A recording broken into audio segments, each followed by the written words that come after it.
Hello? Oh, let's see. Hello? Hello? Hello? Hello?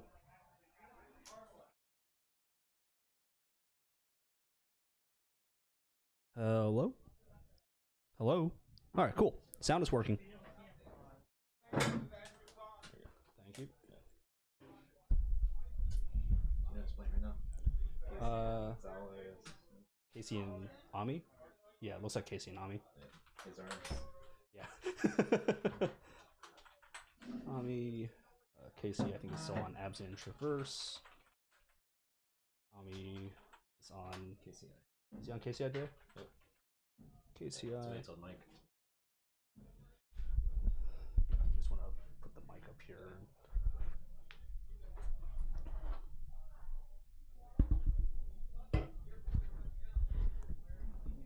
Alrighty, so, and I don't think the monitors, you're on, but the monitors aren't really working. Oh wait, Are you hearing yourself? there we go. There we go. Okay. So hello, we are back for Wednesday Night Modern. Today, joining me is Seyhak. And I guess I'll move my mic and try to put myself on screen for once. Back up. Get both of us in the camera. That's weird. Yeah. So on stream right now we have Casey versus Ami. Casey, I believe, is playing his Abs and Traverse deck, and it definitely is the Abs and Traverse deck because he definitely went Mishra's Bobble into Fetch Shock and probably Thoughtseize. It's Casey versus KCI. Yep. Yep. Yeah. Thank you. Oh, Yeah, it wasn't even a shock. He just passed. It's a pretty aggressive cycle from Ami. There's an Ancient Stirring, so I don't think like Casey has a lot of interaction game one. He has some discard, and that's about it. Hand disruption. I don't like playing the Ancient Stirrings turn one, just because if you do find something you want to keep and he has a discard spell, you just lose it. Right. I guess like Ami does want to dig for the his creatures, or even KCI just erase. Yeah. Because like it's better for Casey to get an artifact out of Ami's hand rather than Ancient Stirrings, because he could get it back eventually. Yep. Well, I guess, yeah, because, yeah, if you do hit the Ancient Stirrings, the artifacts you can get back with Buried Ruins and stuff. But Ancient Stirrings now, Ami definitely has a land in his hand, so he's just looking for combo pieces here. I saw Grove of the Burn Willows. I think Ami's pretty favored in game ones like this. Casey's deck is not, I don't think, fast enough. Yeah, considering that like he didn't get any hand disruption turn one. Yeah, he only has a 2/2 right now.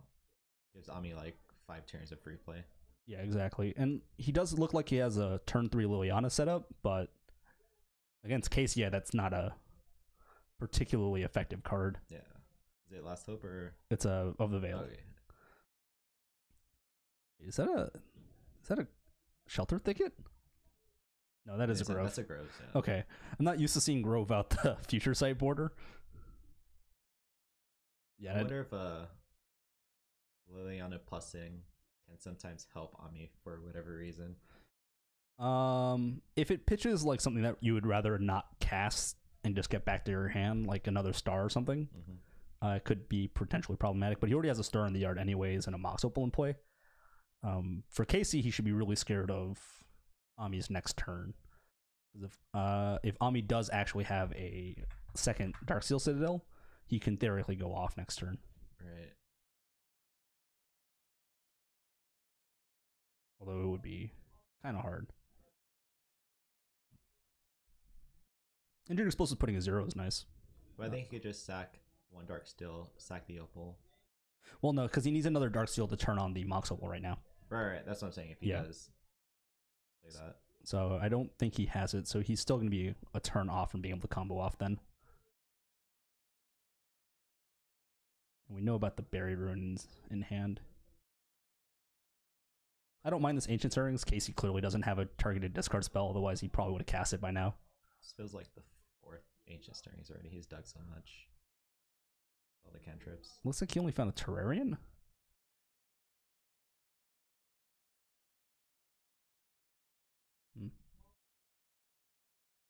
When I played against him last time, like he would often choose that as well. Like anything that just cantrips easily, he'll just take. Okay, he found a Mirror Retriever. That's definitely a more powerful card in this deck. Key part of most of your infinite loops, in addition to Scrap Trawler and the KCI, of course. Ami's actually pretty close to being able to just play an Engineer Explosives on 3 to blow up the Liliana if he wants to.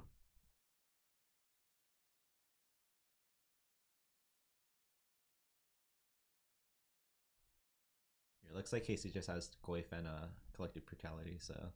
Yeah, neither of those cards are going to be very good here. Goif is pretty big, though. Artifact, creature, land. Yeah, it's unfortunate Sorcery? There's no haste, though, so... Again, like, Ami gets a turn off of that.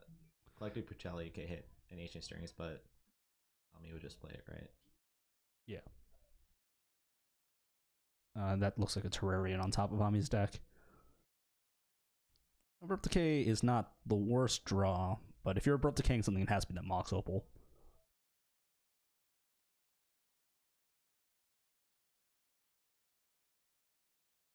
Like, you definitely don't want to actually kill the Mirror Retriever here, because that's just going to give Ami back a star. So, basically just draws him a card.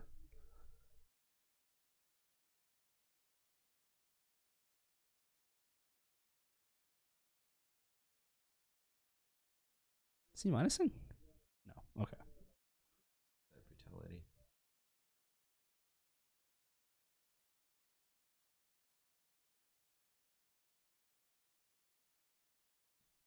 Second Energy Explosive discarded.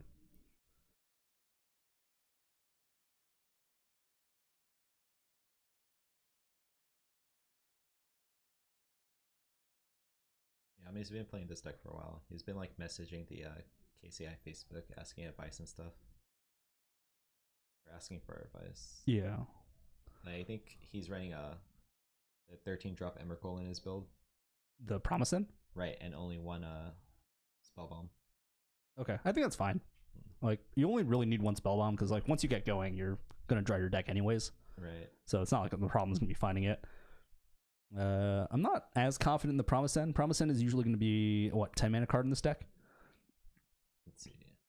That's true, yeah. You're getting land, artifacts, sorcery Creature. Usually, and sometimes creature. Oh, there you go, so 4. I mean, So- that's pretty easy. So 9. But 9 is like not any easier than 10, really, for this deck anyways. That's true. Inventor's Fair does give Ami a way to find the KCI in a couple turns. And that is a Scrap Trawler being cast. So it looks like KC is going to respond to the Scrap Trawler. Looks like we're going to see an Abrupt Decay. No, it resolves, and then the Terrarian drops as well. So Abrupt Decaying now, I don't think really accomplishes anything. I think if KC Abrupt Decays the Scrap Trawler, that helps him a lot. Rather than Abrupt Decaying the... You cannot Abrupt Decay the Mirror Retriever. That just gets Ami back 2 cards, and when you plus Lily, you don't get anything back. Yeah, that's why I'm assuming like he paused and he's going to target the Scrap. Yeah, there you go. Yeah.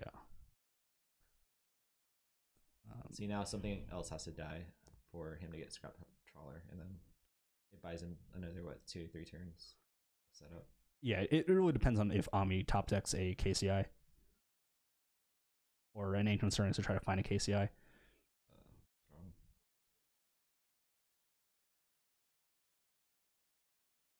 The issue is this Liliana will not be able to ultimate next turn. If Ami is afraid, the Mirror Retriever is just going to attack the Liliana. If you block, you get back Pirate Spellbomb and shoot it. If you don't block, then you don't ultimate. There's no way the Liliana is going to ultimate next turn.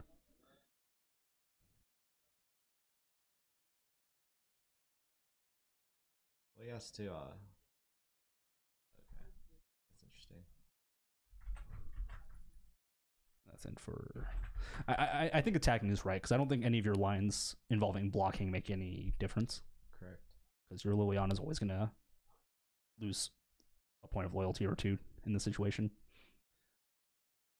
In Ami's case, unless he has something really good in his hand, I think you're better off just passing.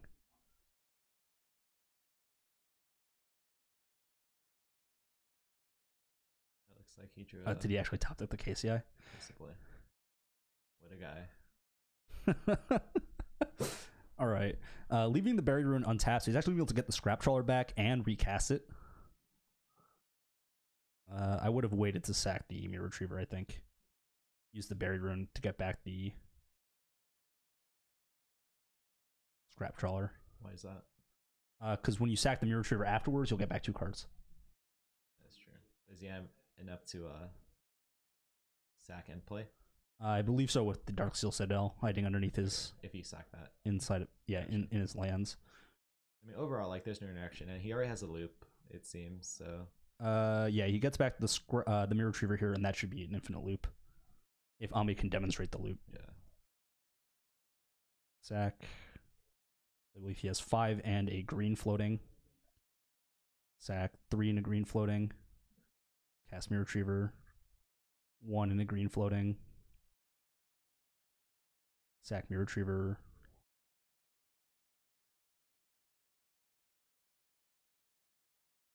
Mindstone sacking both of those. That's going to get 2 trigger. The Scrap Trawler trigger, the Mirror Retriever trigger, and a second Scrap Trawler trigger. So 3 cards coming back for Ami. So the Mirror Retriever will target the Scrap Trawler will target the Mirror Retriever, and the Mirror Retriever will target a additional card.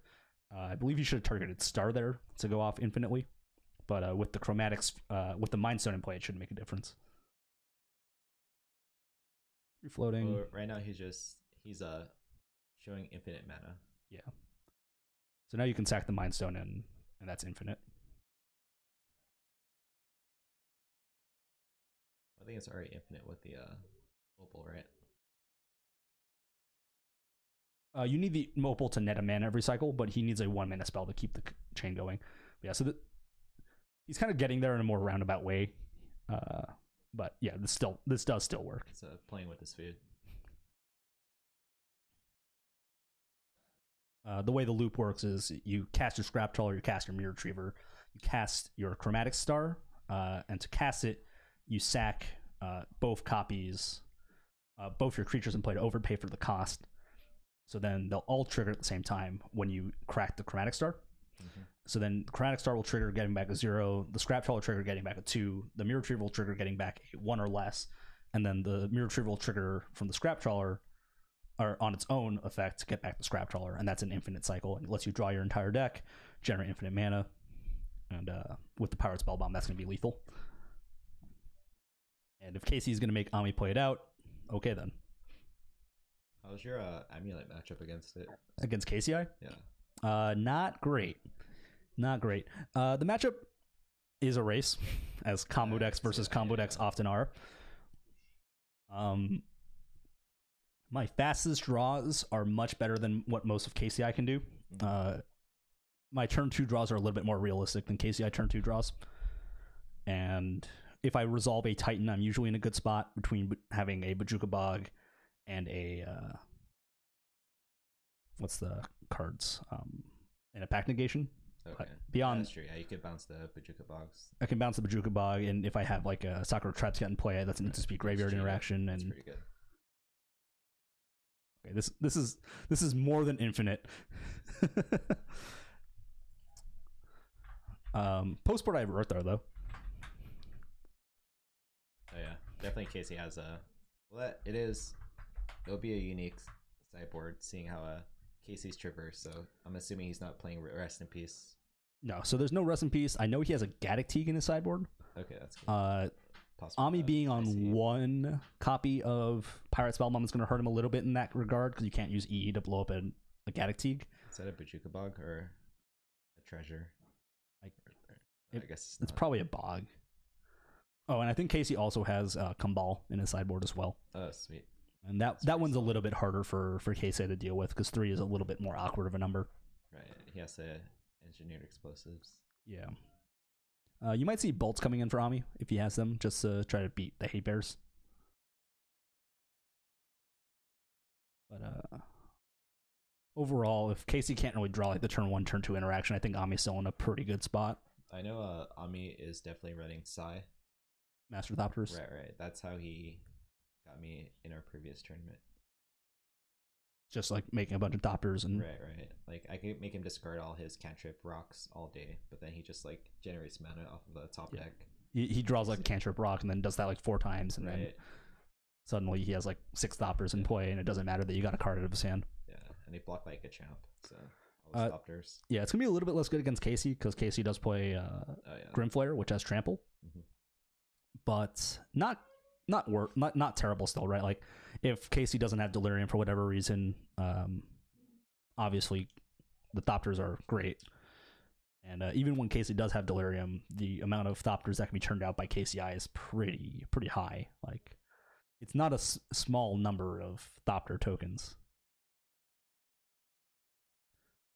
It also makes your combo lines a little bit easier because you cast an artifact, and every time you're guaranteed netting an extra 2 mana. Right. And then if you have a Mox Opal or a Star, you can also use those in tandem to draw extra cards.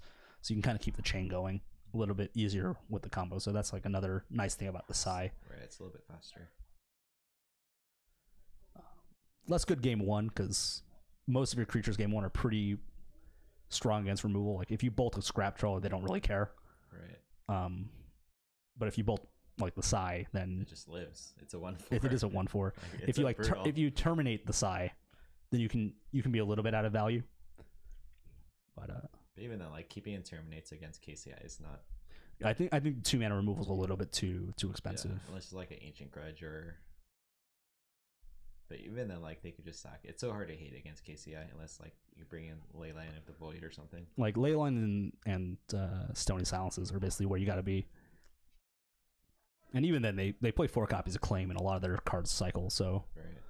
It's one of the places where Stony Silence is definitely the best option because it also hurts their ability to churn through their deck. Like, I guess that's where Sai comes into. Like, if there's graveyard hate, he just floods the board with tokens. And starts smashing. And just draws cards and goes out that way. Well, yeah, that's true. I mean, like just drawing cards from the mana, like the stars and the eggs cycling. Right. It's also one of those things where you're not really. I mean, you might expect Sai coming out, but are you really going to bring in like a sweeper for that against the deck playing like 11 creatures post board at most? Not even like 9 creatures post board because it's only like 2 copies of Mirror Retriever anyways. Right. So it's not like you can afford to bring in these sweeper effects as a hedge against a potential sideboard option. Is that a Siege right now? I think so. Yikes. It's interesting. Siege Rhino feels too slow. Yeah, it's very clunky. It's no Bloodbraid, so. Hey man, Siege Rhino is just a Bloodbraid elf that always cascades into Lightning Helix. No haste though. Trample might be relevant with the 1/1 tokens though, so that might be good. So we do have the turn 1 Thoughtseize. Alright, there we go. We see Sai. Star, Nature's Claim. Oh, I guess Ami's expecting a Stony Silence. Or even Rest in Peace. Rest in Peace, Stony Silence, Leyline. I like Nature's Claim isn't the worst. Also, it gains 4 life in a pinch. Right. I guess in like certain scenarios he can hit his own artifacts to get back a target card from his graveyard. Yeah. Interesting choice in the Scrap Trawler. I think I would have gone for the Sai or the Star to put Ami off of being able to do things. Right. But it makes it seem like Casey has removal for it. He does have a Liliana, but the thing is, if Ami plays an Opal after Sai, that'll make things awkward. And the thing is, like, Casey's on the play, so it's not like the Liliana is going to play well into top deck of KCI. Okay, Ami. Ancient Starians, what I've heard. Ancient Explosive is not a terrible option. I wonder if he's playing any blue, like for bounce spells or something, or like counter magic negates for the mirror. Yeah. I think it's just strictly Sai. Just Sai. Yeah, even like Yavimaya Coast is to support Sai. Yeah. Just the draw effect is too strong.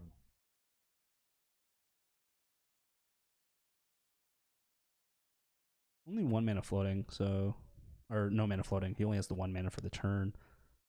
Spellbound is not bad. What's Goyf up to? Land, sorcery, artifact, creature, 4 or 5. It's already pretty big. It's a big Goyf. Combo in hand. I feel like that's unusual. Turn 2, 4, 5. I am definitely fetch shocking and playing that combo this turn. Oh yeah. And I'm definitely playing that over to the Liliana because that's a harder card to deal with. Well, I mean, it's not threatening turn 3 KCI, so I guess like getting 1 card out of his hand, 1 extra card might be relevant. Sure. But I think getting the bigger clock on is more is relevant as well. That is true. 16 to 12. Because with the Calm Ball, if Ami wants to actually cast spells, like the Engineer Explosives is 2 turns off, and he still needs to produce a 3rd color somehow. And from the lands in his hand, I don't believe he actually can at the moment. It saves Goyf. Yeah, and the Goyf is still on the battlefield. Yeah. Ancient Stirring's the draw, not a great one. Combo 2-3, a little bit hard to deal with. A lot of interesting text on Combo, and might as well pull it up. Clicky. 1 white-black human advisor. Did you know that Gaddock Teague is also an advisor? Did you know that the only 2? Loyal Retainers is also an advisor? How do you know this? Leovold is also an advisor. Are they all humans as well? No, Leovold's an elf. Oh, right, okay. Anyways, 2/3, so it doesn't die to the Pirate Spellbomb on the board. Whenever an opponent casts a non-creature spell, that player loses 2 life and you gain 2 life. So it's a one-sided pyrostatic pillar effect, basically. Usually your life total doesn't really matter in matchups where you're playing combo, with the exception of burn. I'm just like still thinking about advisors and like they're kind of like cards that just like would just talk trash to other players if they were like humans. Like Leovold just talks trash to other players in Legacy, like, all right, you can't target my stuff. I draw more cards. I can tell you that most of the advisors are actually pretty reasonable. Like, not the worst Magic cards. Well, that one's bad. That's like an EDH card, so who cares? That one's not actually terrible for limited. Yeah, it's pretty solid. I mean, 2 or less is kind of irrelevant in limited. Yeah. EDH card, EDH card. If it's not good, it's an EDH, right? Yeah, mostly. Part of the Aristocrats deck. The namesake of the Aristocrats deck. Back in Gate Crash. So Ami just cycling through some cards, trying to see if he can find some action. But the issue is, of course, that Kumbal at the moment. Not a lot of ways for Ami to deal with that if he didn't bring in the bolts. But he's going to go ahead and lose 2 or 3 because he's tapping 2. And then Casey will gain 3 from the Grove of the Burn Willows. Yeah, Casey doesn't even have a star to produce that extra 3rd color as well, so. And unfortunately, Darksteel Citadel is not the draw that produces another color. And the board is basically a 2-turn clock because Ami only gets 1 more spell. I don't believe any new types have been added. I don't think I've seen Instant or Planeswalker, etc. being added to the board. I guess we're going to see a Siege Rhino, hopefully. I don't think you play the Siege Rhino. I think you play the Lily. I don't think he has a line either, so the Liliana discard Fatal Push to add an instant. Yeah, and that puts Ami on a 2-turn clock exactly. I'm surprised that Casey left in Fatal Push. If that is what he's discarding. Because Fatal Push a Scrap Trawler requires you to also have a fetch lander. Right. It is a solid enter to Sai with the amount of fetch lands Casey has, so. Yeah, it's an Abrupt Decay. Right. Abrupt Decay makes more sense to discard. All right, back to the advisors. It's a bunch of advisors from P3K. That makes sense. All the Confucius cards, I guess. P3K.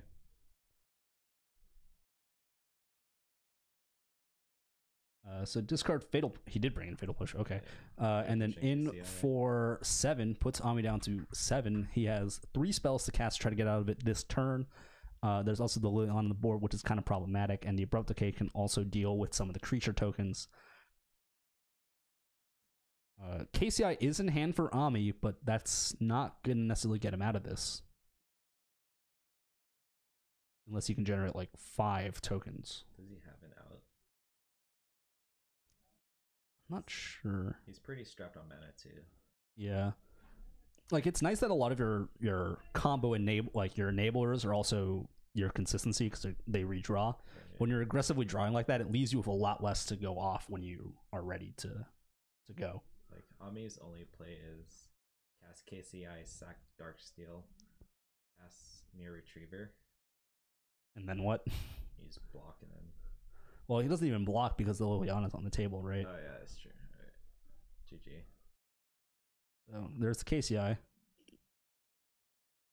Yep. Oh. All right, loses 4 so far. Down to 3, up to 19 is Casey. What's he digging for? Draws a Mox Opal. That helps. Does it? A little bit. It puts him out of. He goes to 1 now, right? Yeah, he's at 1. Can't cast the claim in your hand, you die.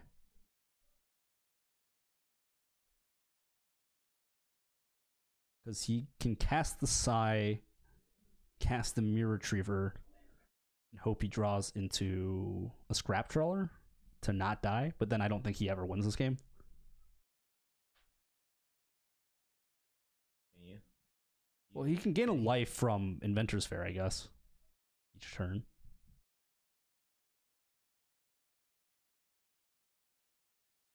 Because sack 3 Psy, sack Mox Opal 2 If he 0. plays Psy and Mirror Retriever and draws a Second Mirror Scrawler, he could go infinite with tokens.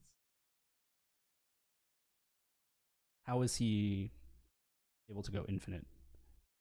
Well, for each artifact he casts, Psy makes 1, right? Oh, yeah, that actually does go infinite. Yeah. So he needs to draw exactly Mirror Retriever off the top? Or Scrap Trawler? Wait, no, two Mirror Retrievers also does it. So Mirror Retriever also generates infinite tokens.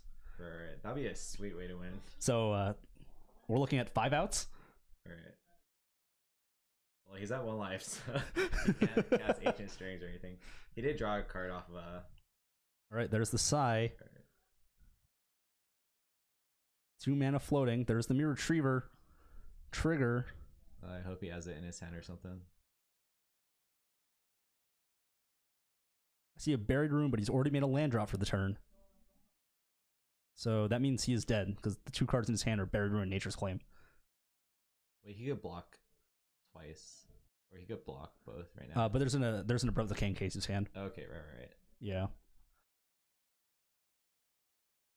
So he was actually really close to just being able to go infinite here. That's really funny. He still has blockers, though. No, because you'd only have 1 blocker, and then he would die. Oh, he Liliana's. Okay, never mind. Yeah, Liliana minus plus Abrupt Decays Right. gets the job done. Sacking. Is there another Mirror Retriever in the yard? That'd be sweet. Did we miss something? Oh, the Scrap Trawler in the yard. Is he gonna do it? Is it enough? Sack? He nets 1 each time. Yeah, that's infinite. That's infinite. Make a token, sack, get back, Mirror Retriever. Yeah, that's infinite blockers.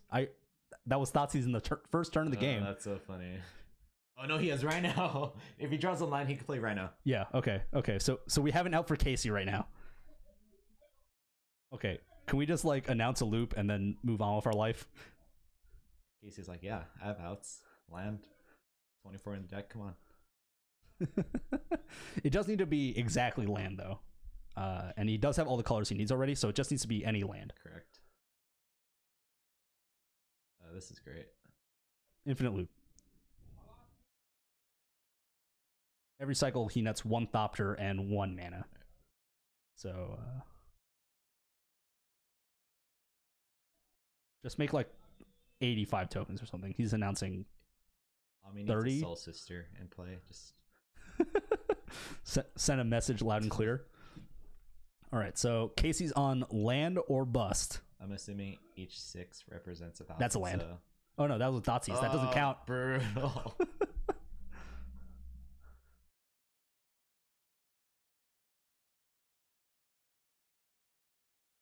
So Abrupt Decay, Siege Rhino, Thoughtseize. The Scrap Trawler was they turn 1 Thoughtseize from Casey. Yeah, I totally forgot that it was Thoughtseize because it was off the screen. Right.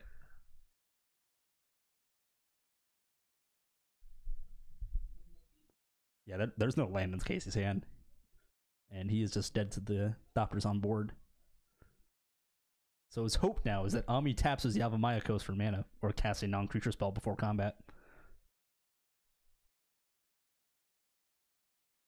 Where's Rakdos Charm when you need it?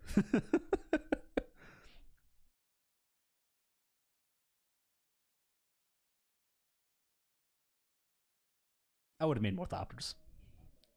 Yeah, I mean, I guess it's limited to the amount of dice Ami carries. So And nope, that's gonna be concession for Casey. Casey's probably gonna reveal the Siege Rider's hand. Yep. reveal the top, Casey. Come on. Come on. Come on. Oh well, I mean. So Ami takes it 2-0 over Casey. We completely forgot that the Scrap Shovel was already in the yard, so the Mirror Retriever can already make it come back. And that's... It would have been way better if he drew it and then just slammed it. Yeah. As if he knew he was going to go infinite with tokens. But definitely one of the reasons why I do like Sign the deck is that it gives you another loop. That's the first time I've seen it like happen. Post board. Or like realized it happened.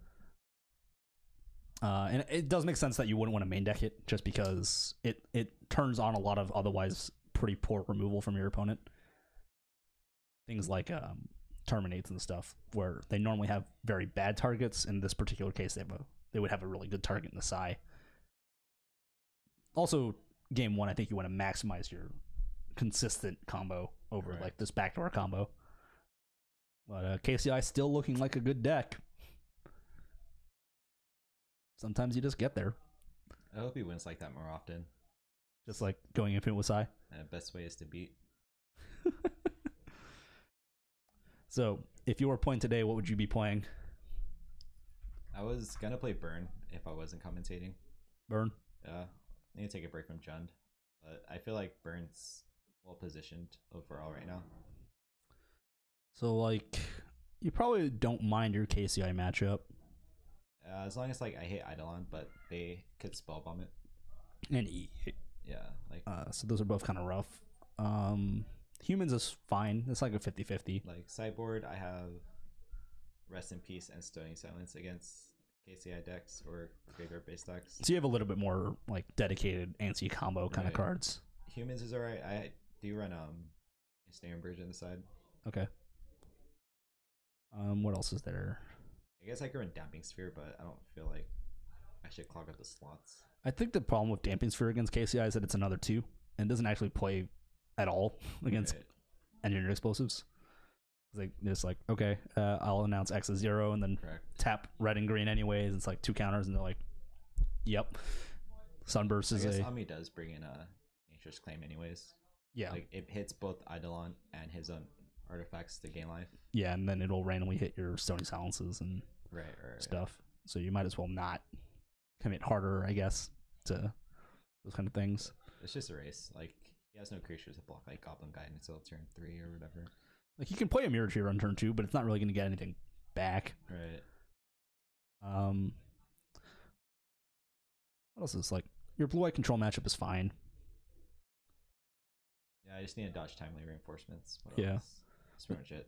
They don't really main deck that card right now, do they? They do. They do? Yeah, I feel like a lot of them are. All right, so you have to dodge the one of. It's really good.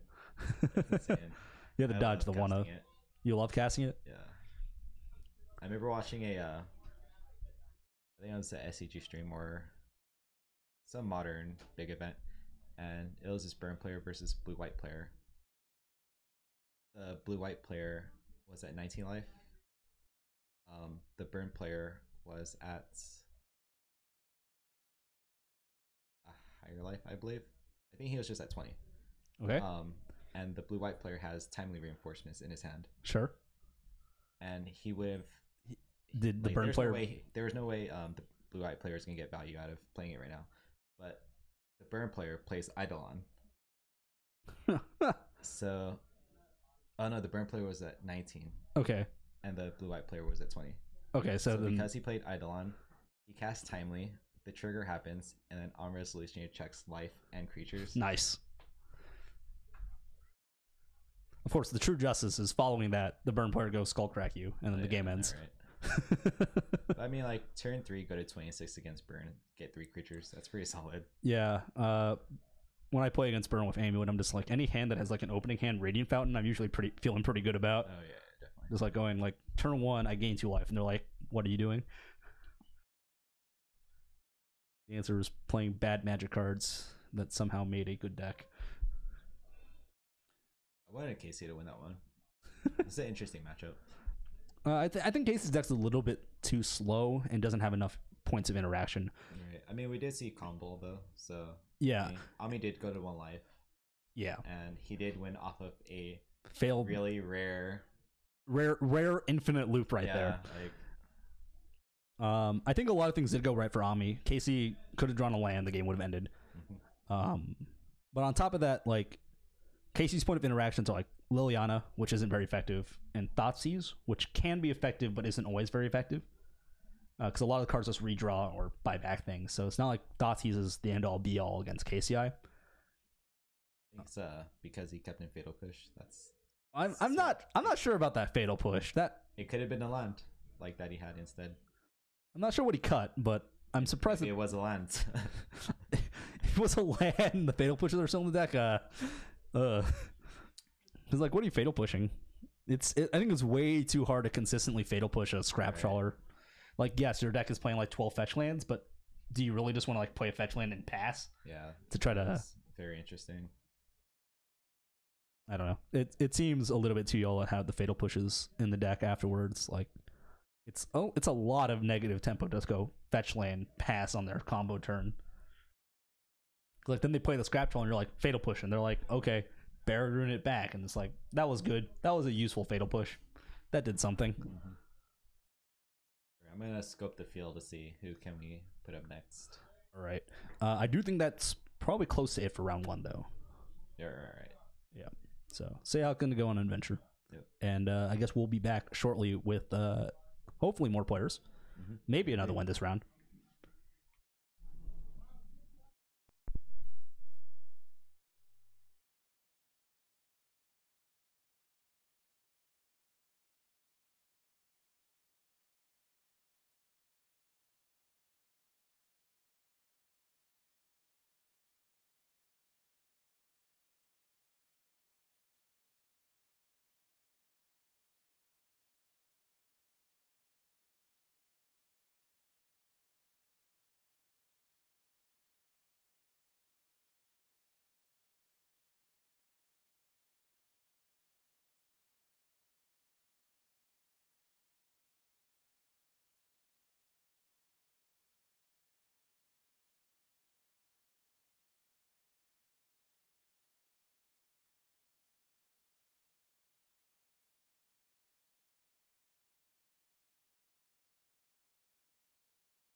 And we are back with our second round feature match.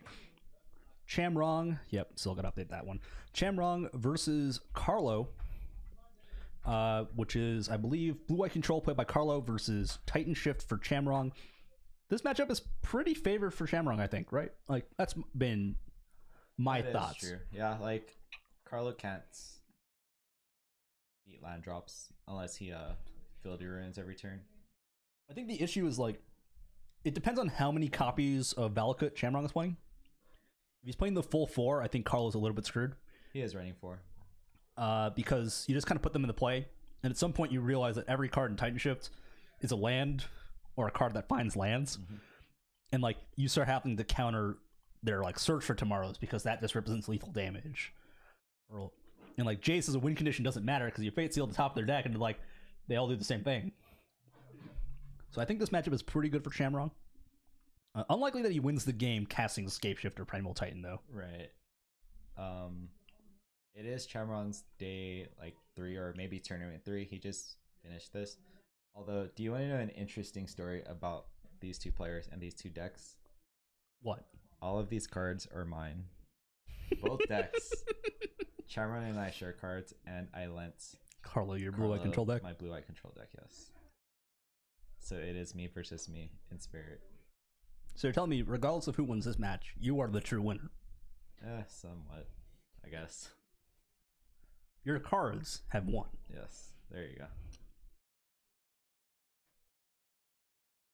Yeah, Chamrong used to play Storm because that was the only deck I had to give him at the time.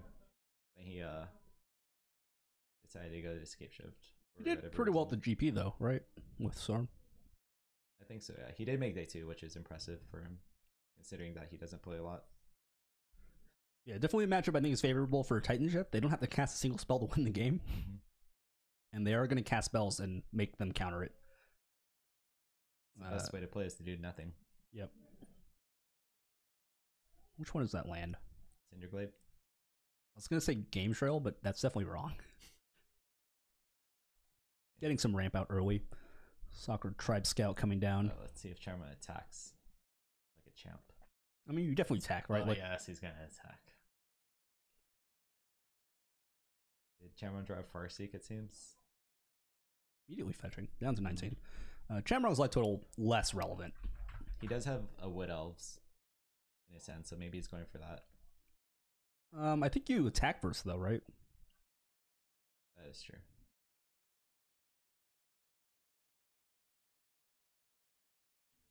Interesting that Chamrong's going straight for the mountains. Yeah, over the early forests. Right.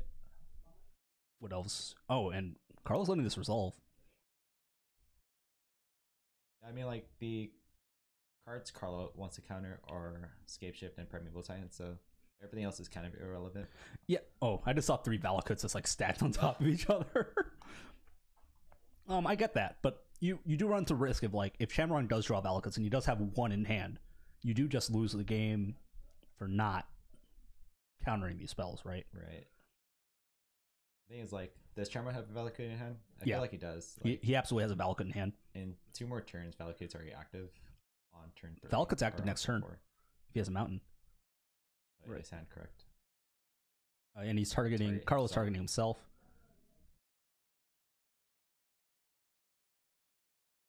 Yeah, card's a whole lot of nothing. EE against Valakut. And it is going to get bolted, which I think is correct. I don't think you need to hold up bolt for anything else. I think it's fine.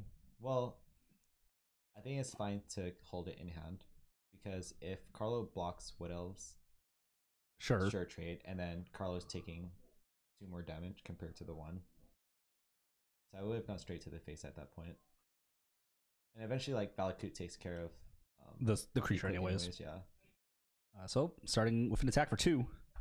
17 is Carlo. Chamrong really likes connecting with creatures, so and he played Storm. You lent him Storm. Casting the Farseek. Funny fact about Chamrong is that he only plays decks that deal direct burn damage. Like, prior to this, he would play Burn, and then Storm that burns, and then Valakut that burns. Yeah. A bunch of really exciting Magic cards here. Something like that. So probably playing the Valakut here tapped, and Valakut is online. The next mountain is already live. What's going through Carlo's mind right now? 7 lands compared to 4. well, 7 lands with Tri-Builder sacked compared to the 5. That's not a Field of Ruin.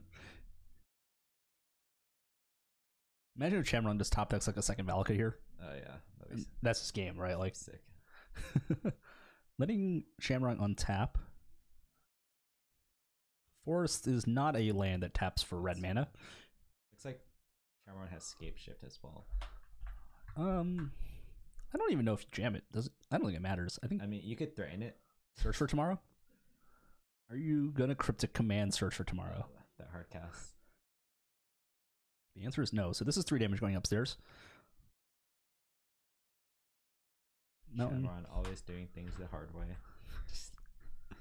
I mean, he only needs 4 more mountains, and he has 1 more in play, so he only needs 3 more mountains to win the game.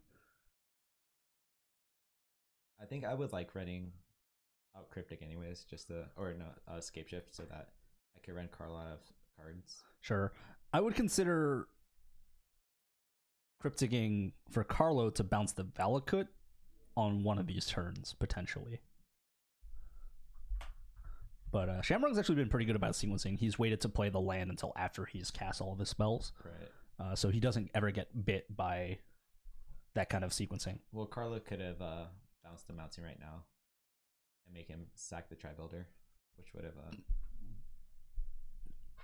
saved him 3 points of life. So it's what would it have? Yeah, because there would only be 5 mountains when the first Sakura tries to scout. So he loses 3 damage. It's still on the stack. So Tri-Builder gets sacked and then it checks. Oh, if you're doing it in response to the Valakut trigger, then he gets it no matter what. Then you get it no matter what. Yeah. If you do it in response to the Search for Tomorrow, you can save yourself Correct. 3 points of damage. Yeah. Fate Sealing Shamrong is, I think, irrelevant. Yep. Looks like GG. Now Scape Shift resolves. Tell me this is a path to exile.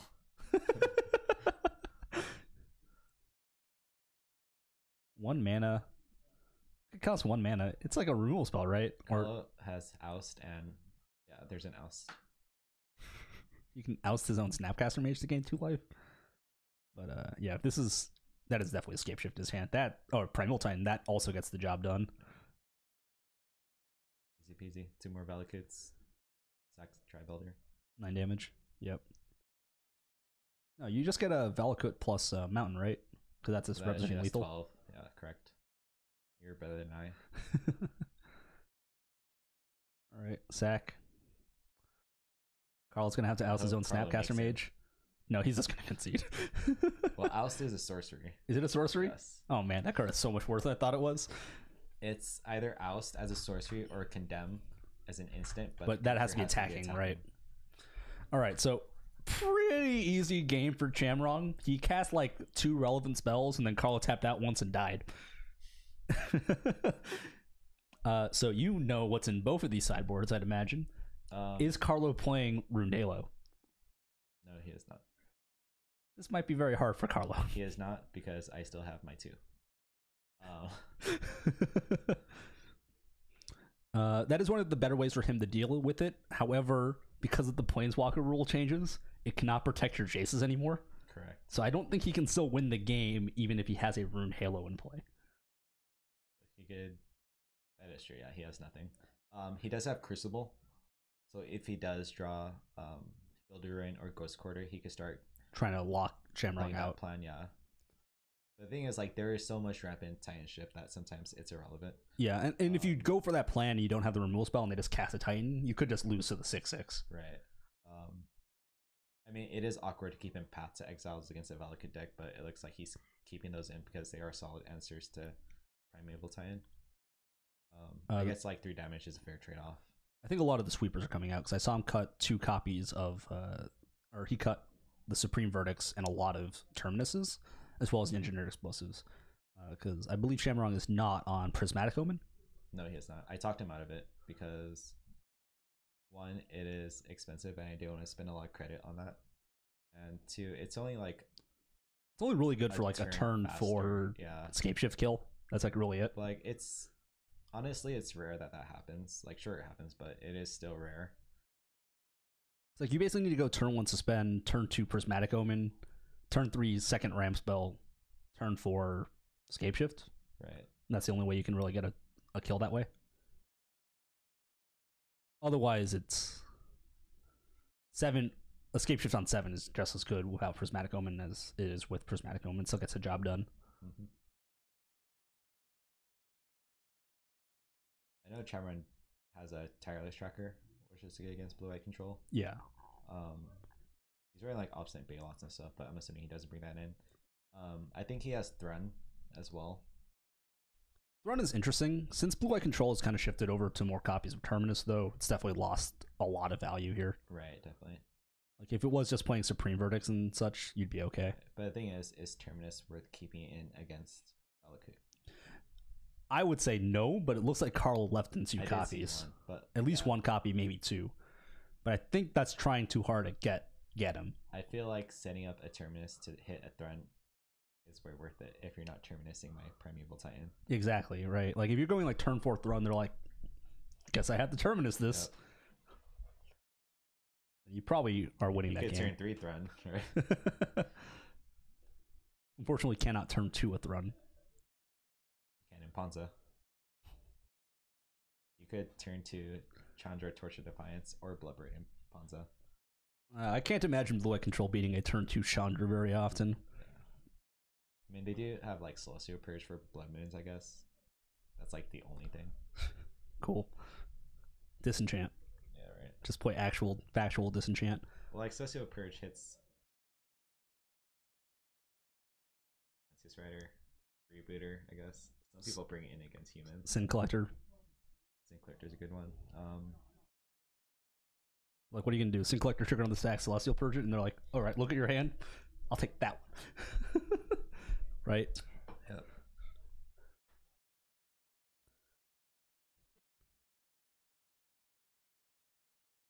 See a Farseek. I see a Baloth. I see a Tracker. Really? And I see 3 lands. So this hand is looking like a keep. I think he has turn 1 Search for Tomorrow as well. But I could be wrong about that. It is awkward that you bring in Baloths, but at the same time, it is clever because you're just going to assume Carlo takes out his sweepers.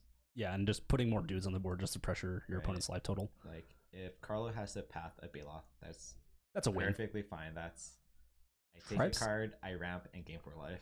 Tribes card off the top is pretty good here. If this eats a mana lead from Carlo, like, that means you're probably pretty confident that your tracker is going to clear the way. But see that Spell Snare. Draw. That's not a Spell Snare.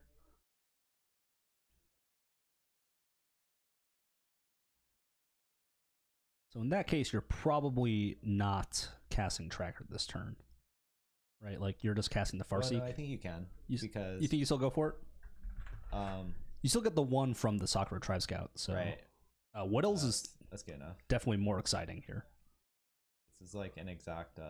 This is game 1 all over again. Game 1.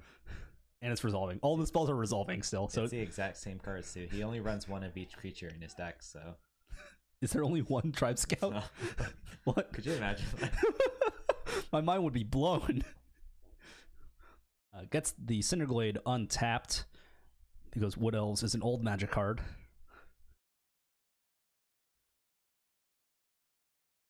Battle for Zendikars land cycle is pretty sweet. Yeah, for this deck, just having the mountain typing is so good. Mm-hmm. Get your free attack in. Just get in for 2. Oh, yeah. I used to run the Prairie Stream in blue-white, but Carlo opted to not play it for the filter line, which I feel like is worse. Mysticate? Yeah. Farseek. Being able to fetch a Tundra in control is so good. Yeah. I agree. Especially in a deck that's playing that many lands, and you're already playing like 5 tap lands anyways, so it's like not a big deal. Especially in a meta with like all this aggro. So all the ramp spells are resolving here. This does put Chamrong on 7 mana, plus 8 with the Sakura Tribe Scout in play, and he does have a Primeval Titan in his hand. I'm actually a little bit surprised that he didn't go for the Tireless Tracker this turn instead. To try to bait a counterspell. Correct. What's interesting is that Chamron is still fetching up mountains without a Valakut. Well, I mean, there's like 18 mountains in the deck, though, right? Like, I don't know. I It's think it's not like Rug Shift where like you actually have to be very careful about what mountains you're fetching because you only play 2 Valakuts and like almost like a little bit more than enough mountains to win the game. I mean, it doesn't hurt to Fetch a few more Draw. green sources. right. Like, Oh, there's a Valakut in play. I missed that. That's a Valakut, okay, right? gotcha. No, that's Cinderglade. No, the one underneath. Is This that? one? Yeah, that's only It's the Cinderblade. same art. Yeah, you're right. Like, the reason I wouldn't fetch all these mountains Ooh. is that if it comes to a point where Charon has a top deck basic lands, he's gonna be top decking forest. Relic is not a bad hit here off of Bloodbraid Elf. Anything that cantrips is great for Valakut. And it's gonna be a Snapcaster Mage into Opt. I think that makes sense. Did Carlo not pass priority? He has to target first. Remand in hand, you're definitely not looking to remand any of these cards. Mm-hmm. Definitely free rolling this attack. I had an opponent remand my Bloodbraid once. Did they feel really bad about was that great. afterwards? They responded to the Cascade trigger, Oh no. so the Bloodbraid was remanded, and then I cascaded. So Tyro's Tracker will resolve here. Chamber reminding Carlo that Snapcaster dies to damage. And this is actually pretty big because if Carlo taps out to cast the Terminus in his hand, Chamron gets to resolve Primeval Titan. Nope. And with the one Field Rune in play, getting double Valakut's probably going to be good enough here. That's Tyro's Tracker. Interesting that he doesn't sack the Tri-Builder for a cantrip. Yeah, I think I would have gotten the extra card there. It's really relevant. But this does mean that Carlo probably will not cast Terminus then. I don't see a reason to risk that here. There's a Fielder Rune. Although there are more mountains in play. So There's definitely way too many mountains in play for this to be relevant. Chamron's thought of everything. Just keep beating for 2 until your opponent dies. So we're going to go ahead and exile all the yards. Chamron wants to draw a card here. Interesting. Is he just going for it? No, this looks like a Bloodbraid. Escape Shift. A Baloth. Forgot about that. Baloth resolves. Nice. It looks like this is going to eat up a Terminus. I think Carlo is priced in now because this is a 2-turn clock if he doesn't Terminus, but then he's going to die to the Primal Titan in Chamron's hand.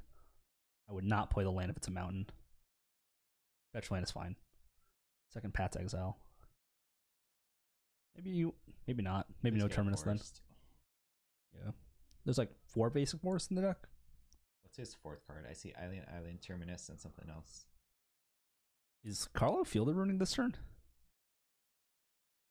Why?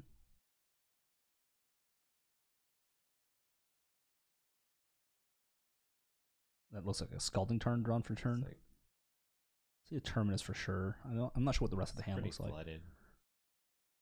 Search for Tomorrow in hand for Chamrong. Get in for another 2. I like just keep beating down for 2 until Carlo does something. I feel like no, you can't do that. You have to like threaten the board. It's like if Carlo runs out a Timely, he'll have 4 manas for Cryptic backup. Yeah. So like you have to use Carlo's resources while he doesn't really have anything going on. I think I maybe would have cast. Well, actually, if he draws another Primeval Titan now, he can cast both in one turn, theoretically. Or if he draws Escape Shift, he can cast both in one turn and probably beat through whatever Carlo has in hand. So I don't mind holding on to the Titan this turn. I know Search for Tomorrow is also in Chamrong's hand. Oh, Remand. Remand is one of the cards in Carlo's hand. Okay, I mean that's kind of irrelevant. Yeah, we've kind of gotten to the mana point, and like you're almost like already pricing the casting this Terminus because you're dying pretty soon. Imagine if like Valakut comes out the top for Chamrong, that's his game. Down to 7. Because like even if you feel the rune, he's still gonna get 1 trigger, and that puts you to 4. And then you're like in a lot of trouble. I like that round 1 and round 2 both have 1/1 creatures beating down. Like first we had Thopters, now we have Wood Elves and Sakura Tribe Scouts. Yeah. It's a Snake Shaman. Snake Shaman. Elf Snake Shaman, I believe, to be exact. Really? I think it's just Snake Shaman. Because Sakura Tribe Scout, I believe, is an elf snake scout. Is that physically possible? Nope, just snake. My bad. Snakes don't have ears like that, man. Snakes don't have ears. Like the lobes. I said ears like that. A lot of lands for Carlo. He's at 5. That means the Wood Elves and the Sakura Tribe Scout here have gotten in for almost 15 points of damage on their own. So I like cracking for the mountain here, or for a forest here. It lets you cast through a remand. I don't know if Chamorong is playing around remand, but I don't think putting it on the bottom of the deck is any better than... Chamorong has a lightning bolt too. He's not cracking. Interesting. I'm not sure about that. Maybe he has all of his forest in play. Bolt upstairs. Carlo down to 2. That's aggressive.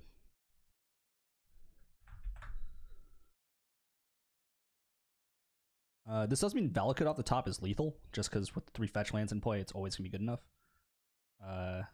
Fetch down to 1. Carlo needs to have Cryptic Command for it to matter. It looks like it is Cryptic. But with the 3 fetch lands, Valakut's always going to be lethal here. There's no way for Carlo to really beat that. Fireless Tracker off the top would be sweet too. How many trackers are in Chamorong's list? I believe 2. 2. And passing the turn back. I think Chamorong made a gesture to his fetch land saying, I drive Valakut. Gideon Jura, that does not do anything. Okay. Should be the 3-drop. Yeah, if it was Gideon of the Trials, we might be talking. Kinda. I mean, there are 3 fetch lands again. There's a lot of fetch lands. Jesus. And he has the emblem first too, so like Right. then it's only on 3 loyalty, and that was not a Valakut, was it? Bummer. I think it was a Cinderglade. I think Chamorong was kind of aggressive with his creatures. I'm still surprised at no crack, but is it a Valakut? It doesn't look like a Valakut. You pass back. So this is an attack for 4 plus Gideon attacks for 5 or 6. Was Chamorong ousted? How do you gain life? Oh, Baloth. Gotcha. 6/6. So this is Second for for 10. 11 or 10. So this is still not a fast enough clock for Carlo. Well, there are 2 more turns, and Chamorong could. That's just Summoner's win. Pact. Nice. That resolves. Carlo's hand is Opt plus Pat. I would have definitely opted I think you have to opt in response. because if Carlo draws a negate, Yeah. So Carlo now needs this opt to draw him into a counterspell. that's really Thrun? bad, really. I don't like Thrun. Well, he is playing around a cryptic, I guess, and he could block Colonnade once. Colonnade flies. Right, that's what I'm saying. Oh, Like, or no, sorry, Carlo can block Thrun once with Colonnade. well, but the Jur on the battlefield like forces the Thrun to attack it. Right, the +2 target creature's opponent target Yeah, opponent you're control. correct. So like, he can still attack here for free. Interesting. Like Gideon definitely can't attack this turn because then you probably lose. This is where Chamorong forgets to pay for his pact. All right, are you ready? Okay, attack. Chamorong on the 6. I think I still would have gone for the Primeval Titan, just forced Carlo to have it. And he's Yeah, dead. stop him. Although it is actually regular Ariel, so he doesn't actually die. But he does need to pay for his pact. Alright.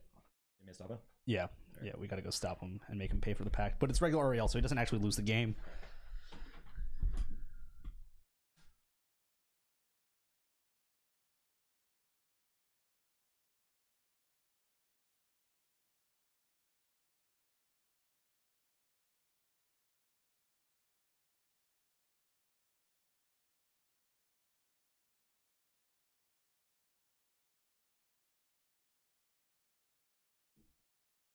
And the game stays rectified. Chamorong down to 2. Colonnade getting in there.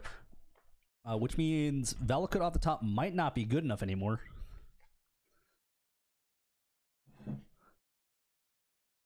That is a Wood Elves. That doesn't do anything. And Chamrong is dead. He actually lost that game. Unfortunate.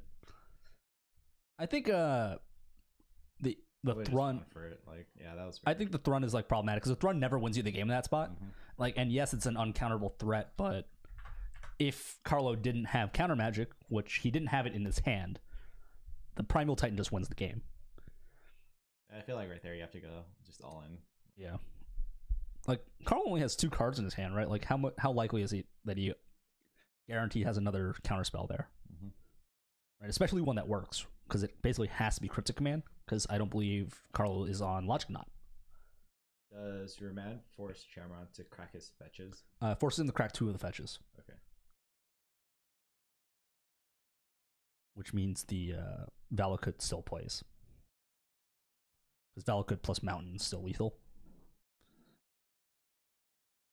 Looks like I need to get Chamron a reminder card or something. Just tell him to put dice on top of his deck. Yeah. But unfortunate for Chamrong there. Pretty close. We were talking about it. There are 4 Valakuts in the deck. Any of those in that spot would have won him the game. If he had enough mountains in his deck, which the deck plays like 27 lands and 18 of them are mountains. Right. I think a big misplay was not sacking the Tri-Builder to the Tyler's Tracker once there was a Terminus or a path. Yeah, it was a path that happened. Yeah, just to get the extra card. Correct. Like, that could have been a Valakut. Yeah. Definitely not a card that you want to put back in your deck anyways. So if you do shuffle, that's a pretty dead draw. Correct. So and pretty much this deck shuffles every turn. So and he actually redrew the Wood Elves as well. Yeah. Which was unfortunate for Chamrong. The bolt was a little bit aggressive as well, but I don't think the bolt there is necessarily wrong. It does make it so Carlo can only fetch 1 more time, even if he has all the lands in play. Mm-hmm. But Chamrong on the play. First time on the play this game. I do want to build the Bring to Light versions of this. The 5-color Bring to Light. Right. There's one that runs Platinum Empyrean and the Artifact Polymorph card. Oh. I know what you're talking about. I forget what it is. Like 2 red, 2 generic. Yeah. If anybody knows it in the stream. Madcap Experiment. Yes. Like, being able to bring to light that against Burn seems pretty sweet.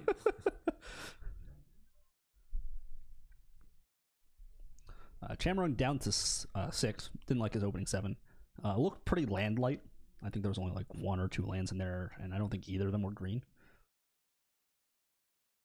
If one of those was green, I'd probably keep the hand anyways. Your deck is playing like 27 lands and like 80 cards to find more lands. Is that 2 paths in Carlo's hand? Paths don't feel particularly strong in this matchup. Especially this early in the game. Blood Elf, not a land, not a land, Yikes. not a land. That's 2 lands. I keep it, yeah. There's a Farseek as well. Gets your Scry. Oh, forgot the Scry. Chamrong playing a little bit loose. I mean, he is a red player at heart, so gotta be aggressive. Draws Primeval Titan for the turn. That's a little bit awkward.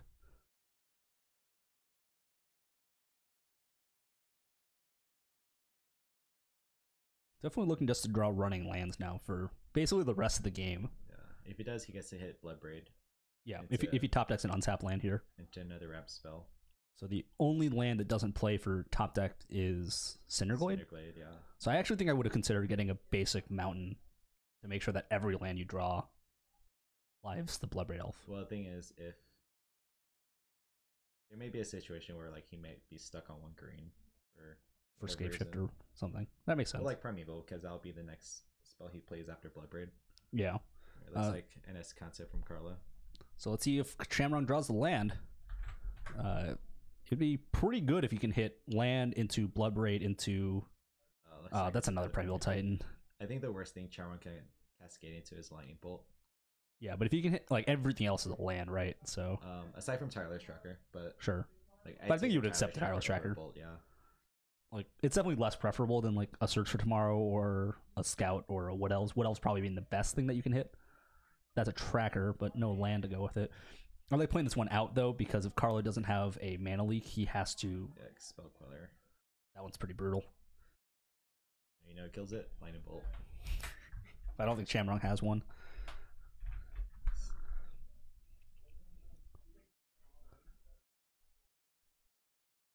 Even Scratch to the bottom too, so it's just like really unfortunate. I think he has 3 Primeval Titans in his hand right now, and Escape Shift. I think that's like his four of his 5 cards.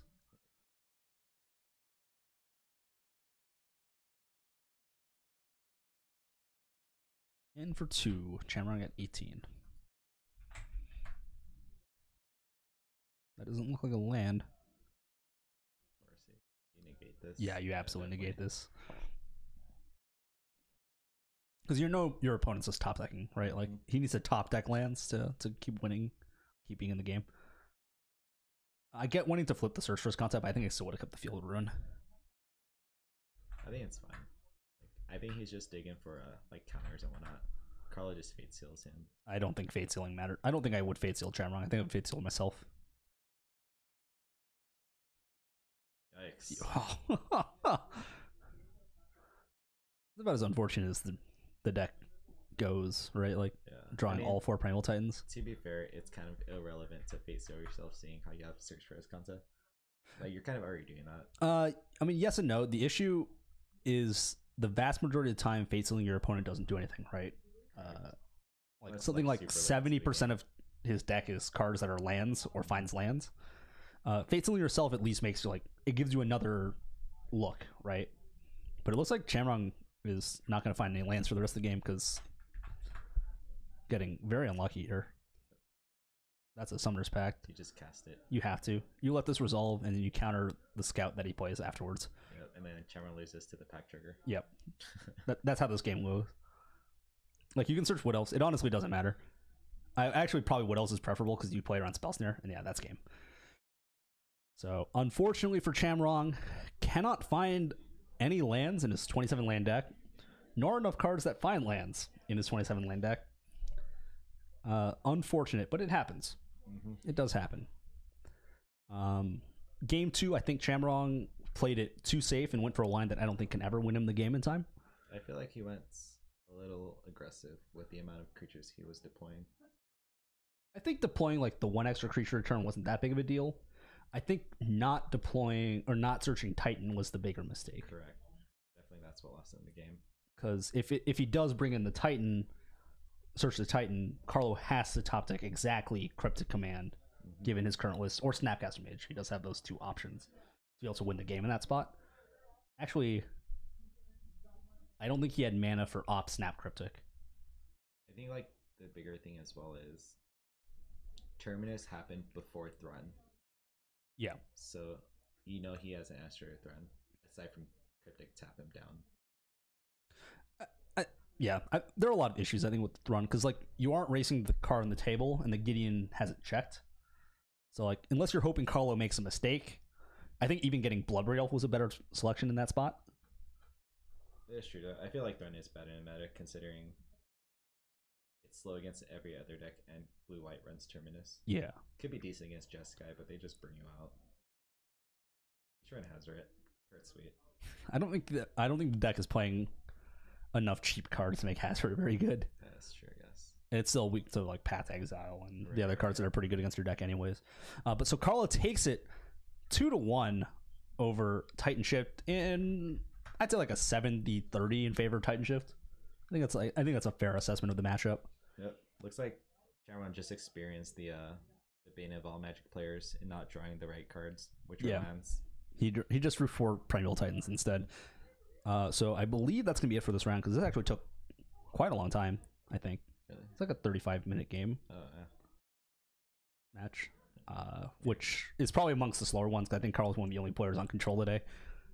Surprising, yeah.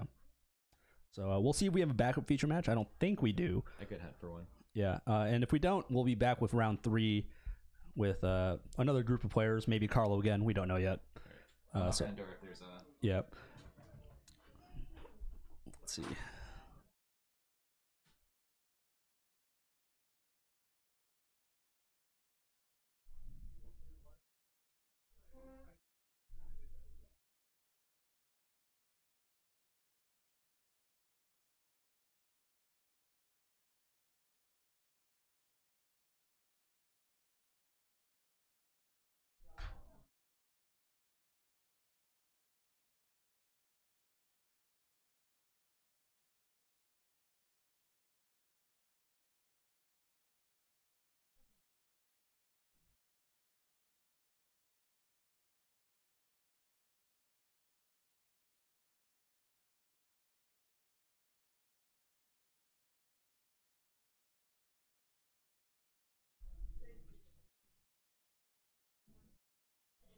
And Seyhak. It's like everybody's on game 3. All right, so we won't have a feature match for the rest of this round. So we will be back very shortly with round 3 as soon as this round ends and we figure out who's coming up on stream. So stick around.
Alrighty, we are back.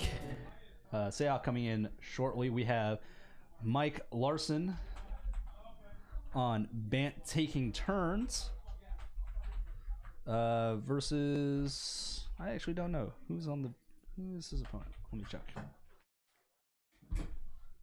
Oh yeah, I remember. It's Anthony on Storm.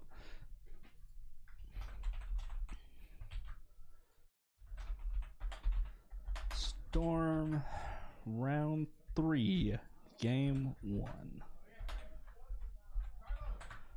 Alrighty. So Mike is playing Bant turns. Its goal is to play a bunch of cards that say draw cards. Your Howling Mines, your Teferis. I guess they jumped on first. Yeah, they jumped on first.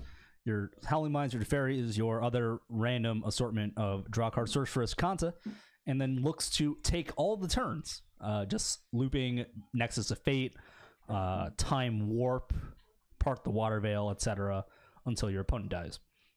Storm is trying to do something similar except in one turn as opposed to many turns.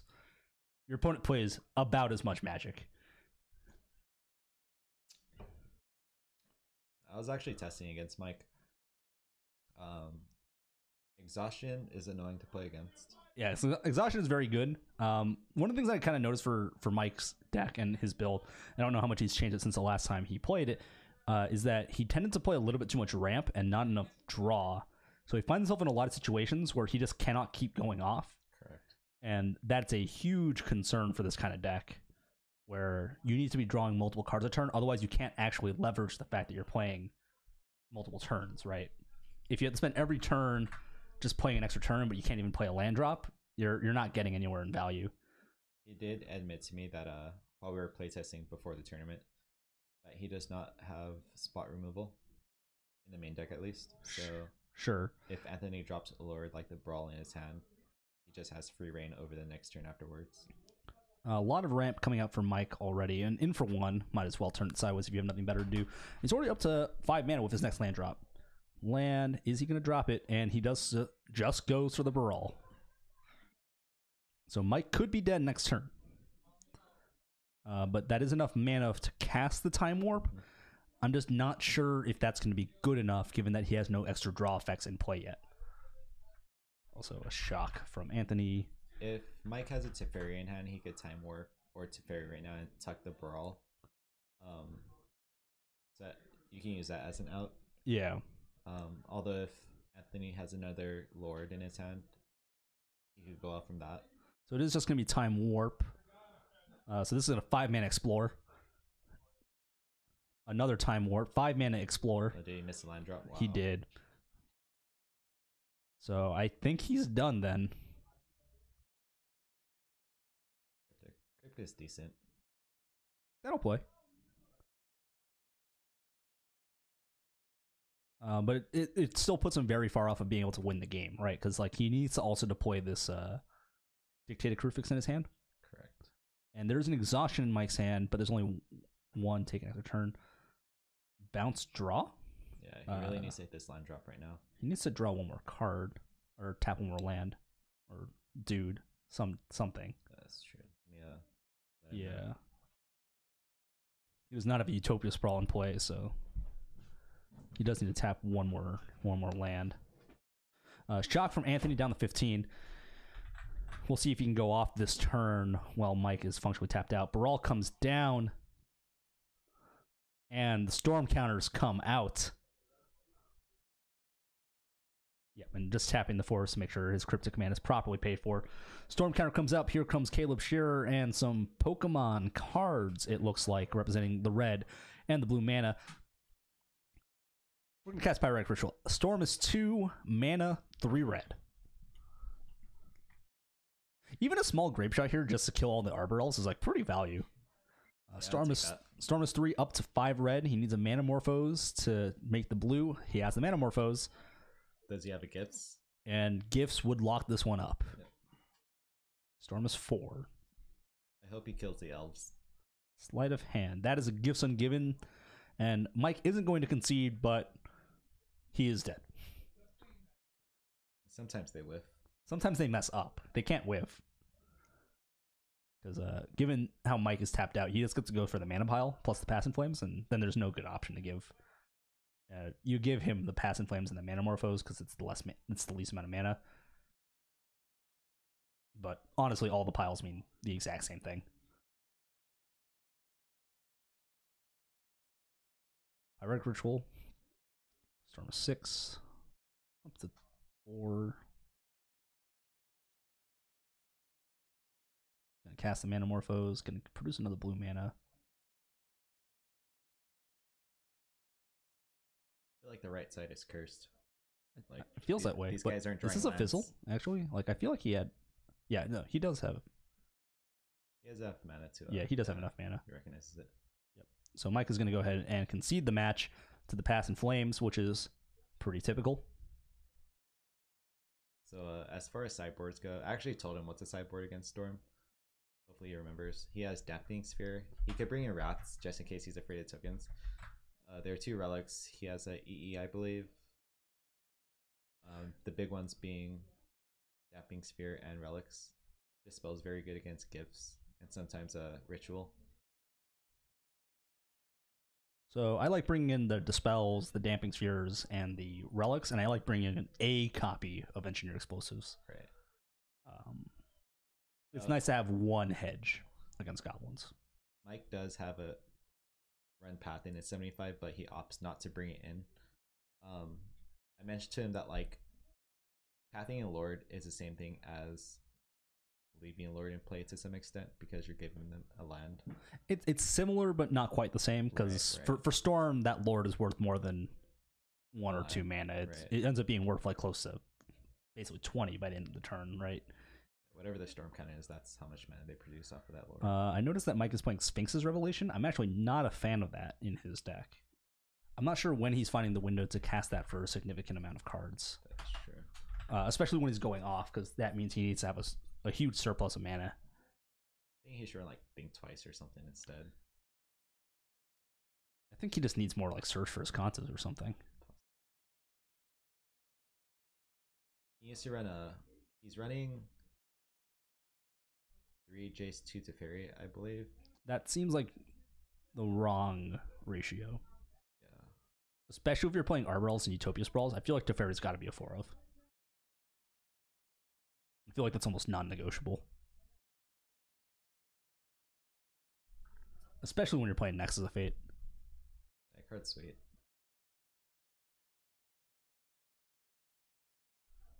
It looks like Mike is trying to transform into more of a controlling deck, but I just don't think his deck can afford to just play this controlling role. Because his ways to get ahead requires his extra turns to be cast while he is drawing cards. And I think that's like the biggest issue that Mike is having. Like we saw in game 1, he took 3 extra turns. It just didn't matter. Yeah. I mean, he didn't draw lands either. Yeah. But I feel like that with the cards he's bringing in, they cost so little in mana that it won't really affect his game plan. Like Dispel and Relic both cost 1. I don't think so much of the issue is like having the cards locked up in hand, more than his deck needs to have like a Howling Mind effect. Correct. Yeah, he does have to hit a Dictate of Crewfix. I don't believe he's running straight Howling Mind. Sure. My concern is like for turns to consistently go off, you end up needing to draw like 3 or 4 cards a turn, basically to keep finding time warps. And I'm not sure if Mike is running the requisite number of card draw cards, basically. Correct. I think the scary thing with effects like that, like Howling Mind or Dictate, is that Storm values those effects way more than turns. Yeah. Storm is like a pure density deck, so if they have like 8 cards in hand, that's 8 cards that are probably going to win the game. Whereas for Mike, the only cards that really matter once he starts going off is lands and extra turn cards. Yes, yeah. Unfortunately, Mike doesn't have like any explore effects.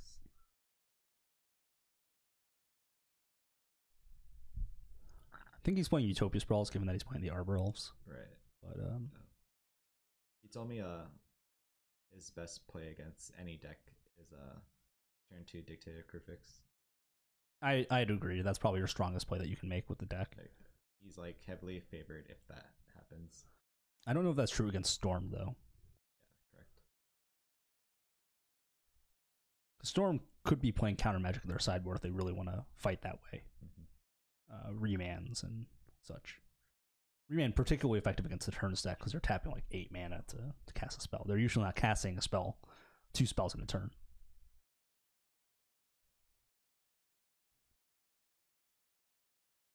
But Mike will be on the play again.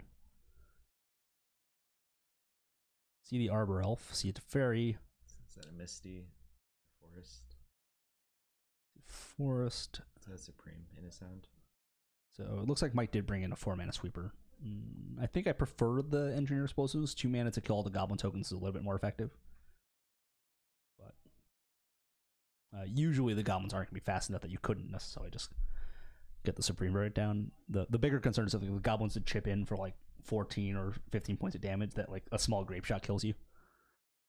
Shock Arbor Elf still has the Arbor Elf, has the second land as well in hand. We'll see if he has 2 more lands. I don't think I saw a Dictate though. I think I saw a Dispel. Yeah, that's a Dispel. Oh, top deck's a Dictate. Okay. So we're going to see if he can actually put some cards together. I think if Anthony has a mana reducing guy, he still jams it here. No land. Wow. Okay, he's moving to discard. That's really unfortunate for Anthony.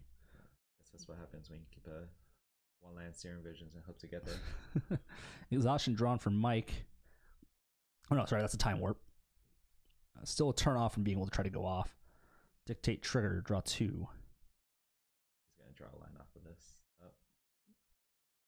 Opt, I dispel this. Yikes, yeah. Yeah, Mike agrees. Especially because your plan is to go off next turn. Looking like Anthony kept a real loose one here. If Mike has a second Dictate, which I don't think he does, this game is over.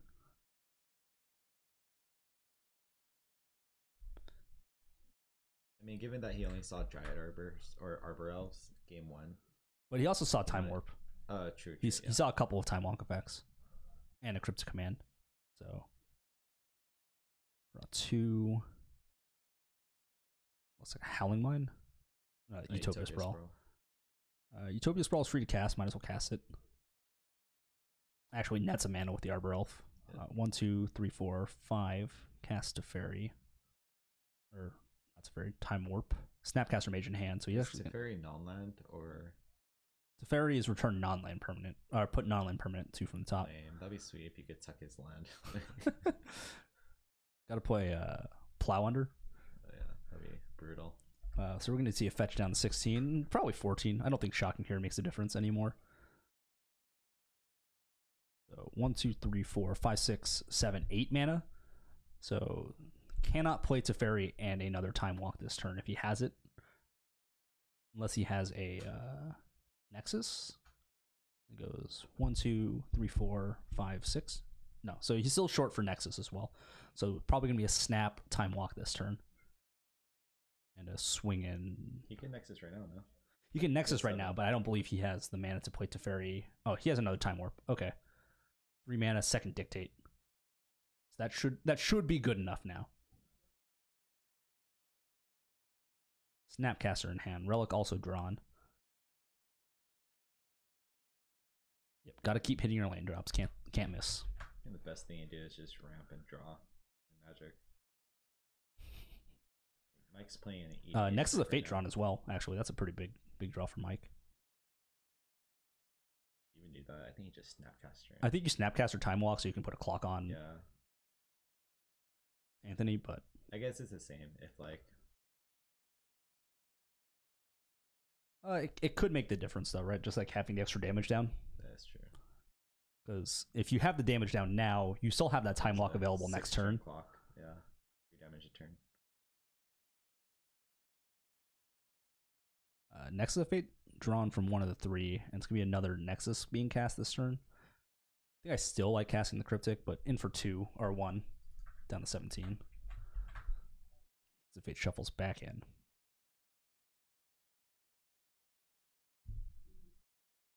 Second Arbor Elf does give him 2 more mana to play with, so he has 2, 4, 6, 7, 8, 9, 10, 11 mana to work with at the moment. So Teferi off the top is pretty powerful. That's what he really needs. Teferi or Jace like walks up the game. Yeah, he just needs a way to see a few more cards. 3 is close, but not quite there. Cryptic Command and another Dictate helps a lot. Yep. For a turn.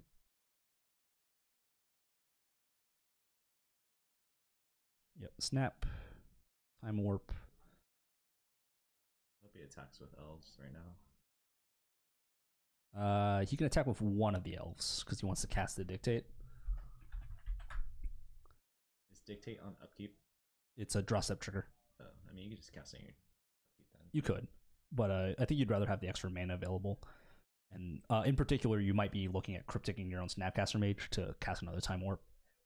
So draw 4. Looks like another Dictate, a Damping Sphere, Hallow or Temple Garden is a land, and a Relic. So it looks like we fizzled. Nope, don't do that. There you go. No, why? And in for 4. Did he have enough mana to be able to Cryptic his own Snapcaster Mage and cast something? No, I think 4, 5, 6, 7, 8, 9, 10, 11, 12, 13, 14. No, he had the mana for that. He didn't have to cast a Damping Sphere. I don't think he should. Like, Because he could have gone Cryptic or attack for 2, Cryptic, bounce my Snapcaster, flashback, Time Warp. And then like he doesn't really need to do anything. This is a 3-turn clock with the elves and Snapcaster. The issue is the only piece of interaction Mike currently has is that Cryptic command, though. But I guess he has 2 relics in play too. He could counter and bounce the land, so there's no way Anthony can go off. Afterwards, I agree. Also, with the Damping Sphere in play, it's kind of rough for Anthony as well. So I think Mike has this one locked up, but I think he could have taken a few more turns.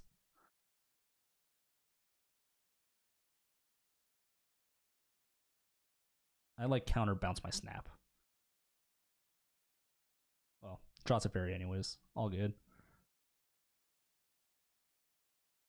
See, the reason why I don't like doing this is because now you lose the Time Warp in your yard. Oh, you cracked Relic. Yeah. Interesting. Although I guess with the... No, Damping Sphere doesn't really affect your game plan that much anyways. That's true. You're just casting a Time Warp and then... a land and maybe one more card each turn. So it's like, it's not really a real tax in your deck. But I think I would have bounced my Snapcaster Mage. Mm-hmm. Well, now it's irrelevant. Yeah, now it's irrelevant. See Nexus. That should be fine. 4th Dictated Crucifix. Utopia Sprawl. This one does not make mana. Or I guess it still makes mana because you have the second elf.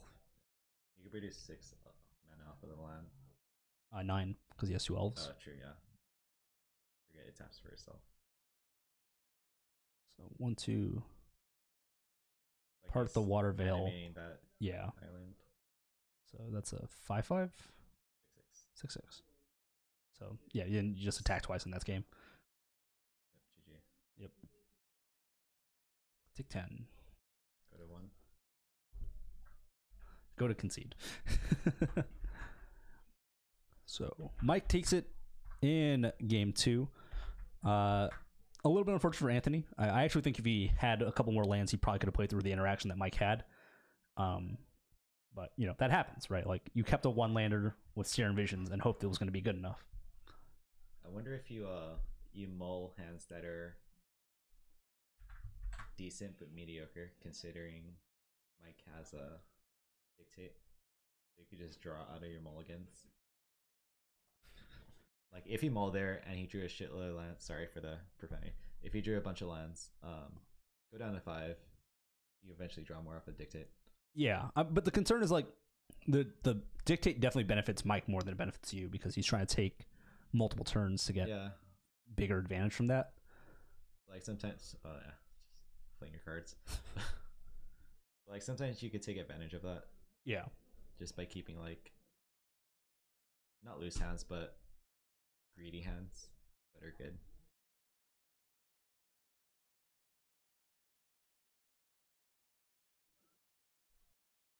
It is a way different game though with a Storm being on the play. Yeah. Especially because we know that Mike doesn't play removal, so like any turn 2 mana dude is going to stick.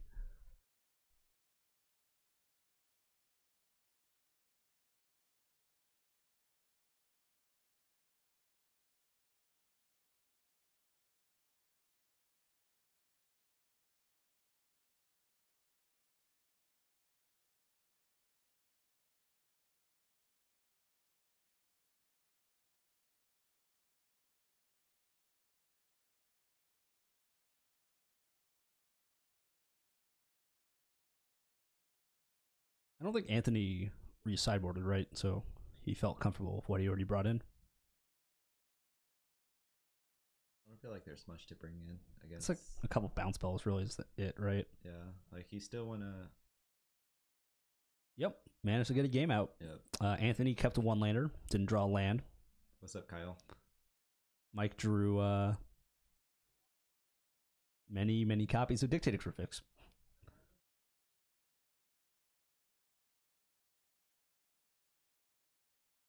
Lands, Utopia Sprawl, a Part the Water Veil, and a Dispel. It's a Supreme Ender as well. And a Dictated Crucifix. Jeez.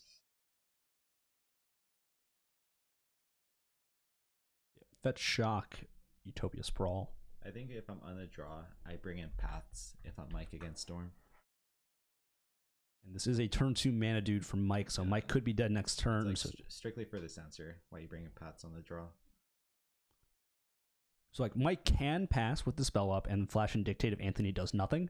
But if Anthony has a Gifts Ungiven in his hand, he can go off it. He can cast the gifts at instant speed and guarantee the value. And then try to win the game that way.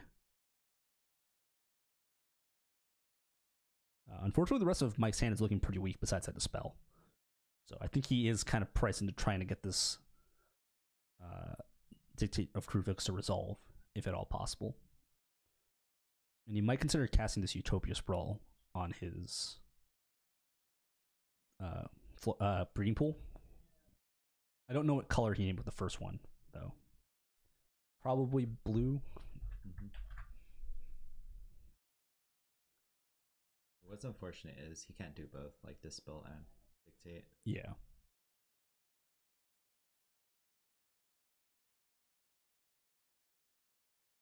You still have to unload Utopia Sprawl though. Yeah, I think it's a shock for a Temple Garden.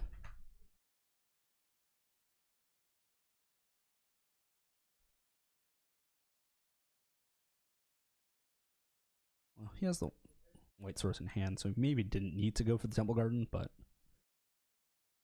yeah, you have to pass the turn here. And you also kind of have to hope that Anthony doesn't have a Gifts Ungiven, because if he does nothing and passes the turn back and you flash it in, you're running a real risk.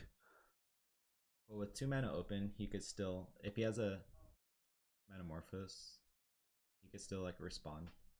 Yeah, but he can't win at instant speed though. Storm has to go off at sorcery speed.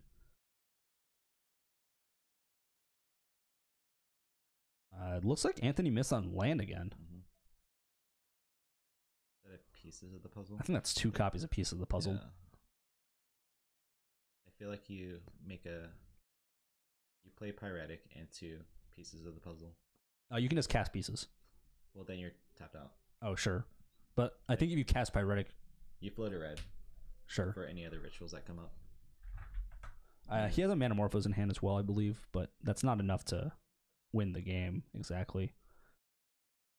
I like passing, because if you have Metamorphose, you can go Pyretic, Metamorphose. Oh, that's a wipe away. Oh, I like wiping away. Yeah, it's good against relics.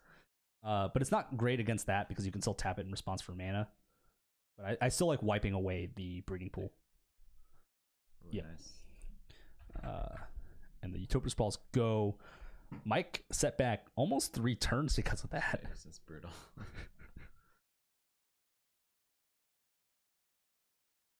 I actually don't think so. It lets him go off without using the graveyard as heavily, but I just don't think it's going to be worth it. No lands for Anthony again. Anthony's struggling to find lands. The deck plays like 20 copies, 20 lands.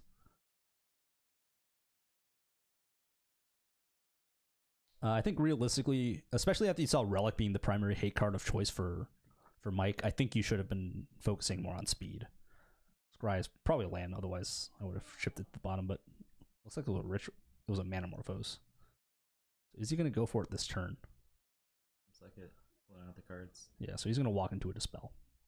Unless he has a way to play through a Dispel.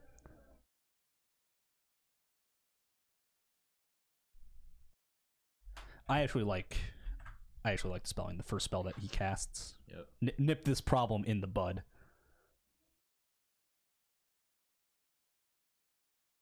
And for one. Many whiffs. I wonder if it's smart to try to go off and then play your line after, rather than play your line after and then go off. Because depends on how much mana he has in his hand. Well, sometimes taking a missed land drop can bait your opponent. Bait a Dispel. Mike's hand is all lands. Is that a second Dispel? No, that's a Part the Water Veil. So his hand is garbage. All right, Anthony, you get a second chance. Opt. Still didn't draw land. He has rituals though. Mm-hmm. I think he can still go off without the second land here. That's a Supreme Verdict as well for Mike, so that card is pretty dead. Draw. That's a land. There you go. Storm counters back out. And that wipe away. Yeah, that's a game-winning wipe away. Down to 17. Desperate Ritual. Storm count 2. 3 red floating. I'm actually surprised he went for the Desperate Ritual because he had a Pyretic Ritual and a second Desperate Ritual, so he could have spliced. Did he? Oh, actually, never mind. His hand is just all Desperate Rituals.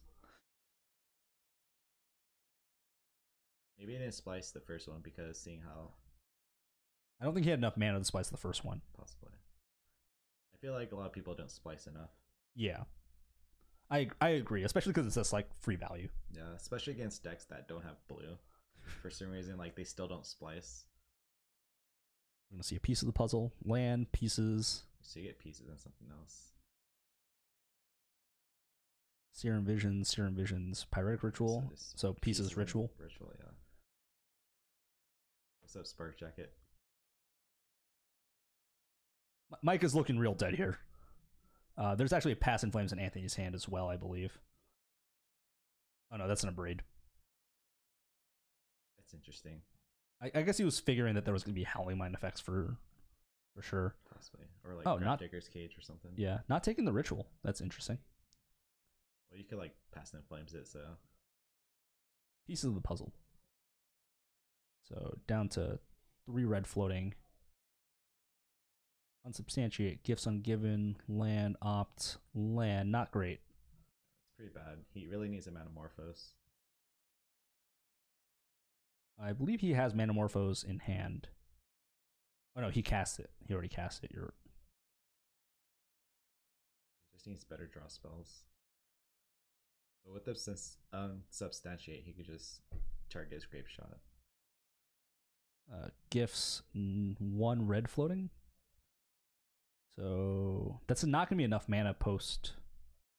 Oh no, he has another ritual in his hand, right? He still has the old Desperate Ritual, so he gives him. He could just do 3 rituals and like something else. It's 3 rituals, Pass in Flames, right? Like you just got the mana pile. So if Mike gives him the same pile as he did before, then you get to. Okay. I think that's the worst pile to give Anthony because you know about the Desperate Ritual in his hand, so now he gets to spice that as well. So double check the hand. Double check the hand. You have one in your hand. Doesn't go for it. Yep, he totally forgot he could splice. I wonder where I went with that. I would just grab Grape Shot. He could have killed him right now.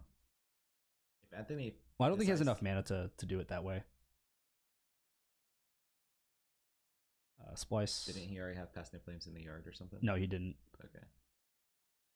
Splice. 6. Splice.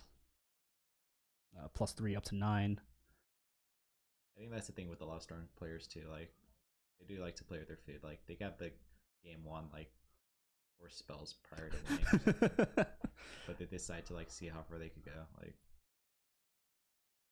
So each splice is +3. Each regular ritual is +2. You only have 10 fingers, Anthony. It's like trying to count. Up to 11. Add to blue.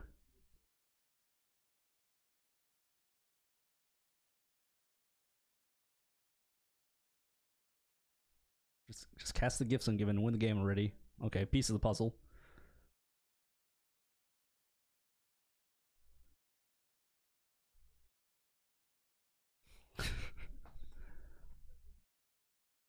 Remand, ritual, empty. Just take the ritual plus the remand. I don't know why he's slow rolling Mike though.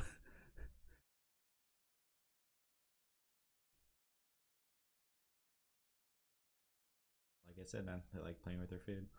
He's gonna pieces of the puzzle again, but not take grape shot, and then he's gonna gifts. Well, if he pieces the puzzle again, he doesn't have any more blue mana, so you can actually lose the game if he does that. Unless he has another Manamorphose in the yard. Do it up. Guess he realized it. Does he have another? I don't think he does have another Manamorphose. I think he has to gifts. Just finish winning the game already. I mean, this is how you lose, right? Like you just like go deep and mess up. Yeah. I mean, you're just getting Pass in Flames, Noxious Revival. Did he take out a Pass in Flames? Sometimes they do against Graveyard Hate. If he did, he can. No, he has 2 grape. I think it's. Oh, I think he did. I don't see a second Pass in Flames in his and deck. he discarded Empty the Warrens. That's hilarious. Parade, Serum Visions, Grape Shot. Yeah, he does not have the second Pass in Flames. That's really funny. So if that's the case, I don't take the Grape Shot as part of the pile. Now he has to take cantrips to dig for a Grape Shot. Wait, but that means he can't Manamorphose. That is true. Because he doesn't have enough blue mana. Yeah, he hasn't played a line yet, so wow. Why Basic Mountain? You have I guess Spiral Wolf can why give him 2 blue sources? Well, I guess it doesn't matter, right? He always gets. Yeah, he just needs 1 blue source. Oh, he did have another Manamorphose in his yard. What? This is the most epic slow roll I've ever seen in my life. This is why Storm players go into time.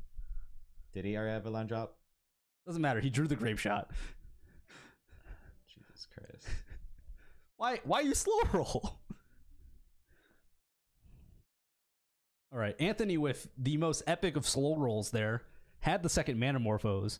None of this mattered. I mean, props to Mike for having all that patience, I guess.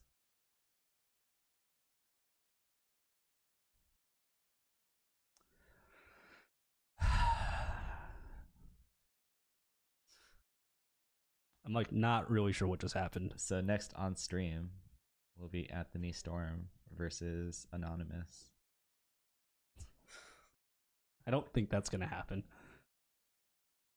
So our undefeated players going to the round, we had Mikkel on Infect, Carlo on Blue-White, Wyatt on Dredge, I believe, and Andrew on Storm. I think we had 4 undefeated players. We might have had one more. Those are the 4 I know are undefeated for sure. Storm Kyle. Storm. Kyle, I dare you. Sal's here painting figurines. I don't know what for, though. Tea Party. Tea Party? Yeah.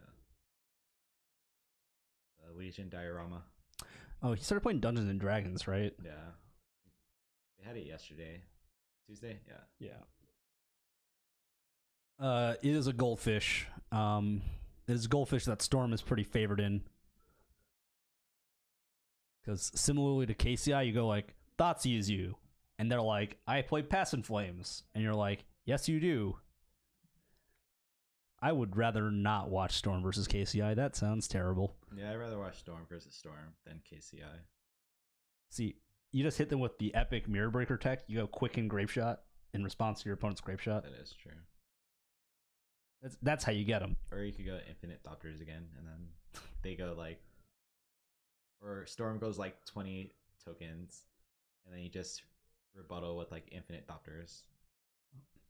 Right, I'm gonna see if we could fit another match on the stream. Otherwise, we'll be back for a break. But we can see the sideboarding plans out for Mike here. See a Wrath of God, a Supreme Verdict, 2 Stony Silences, 2 copies of Relic Progenitus, 2 Damping Spheres, 2 Dispels, 2 Path to Exiles, 2 Kitchen Finks, and a single copy of Nature's Claim. I do think he sideboarded correctly. I don't think I would bother with the Path to Exiles except maybe on the draw, but even then it's still a little bit iffy. The Supreme Verdict, however, I don't think comes in normally. It doesn't look like he's playing the EE like Seyhak said he was. If he was playing the EE, I would prefer that over the 4-mana Wraths. I believe that Anthony is, in fact, mainboarding the Pyromancer's Ascensions at the moment. I could be wrong, but he might just be playing the list. We're just waiting for the next round. Yeah, so we are done for the round. So we'll be back in just a little bit with round 4, the 4th and final round. We'll probably get one of the players who are still playing for something significant. So we'll be back very shortly. Just stick around.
And we are back with Mikkel on Invect versus Wyatt on Dredge.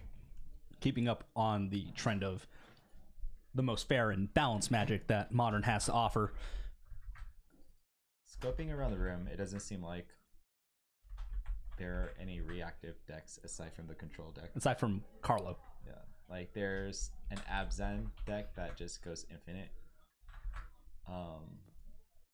I mean, Dredge is probably like the most interactive with like flashback spells. If Wyatt's playing Dark Blast, he's going to be in a pretty good spot. That card is just a complete house against, in fact. I also bought Alpha Planes. That's pretty sweet. Are they the same art? No, I wish. These four are the same art. Get a refund. These two are different arts. Or sorry, I got them mixed up. These four are the same art, and then these two are different arts. For a D&T? Yeah.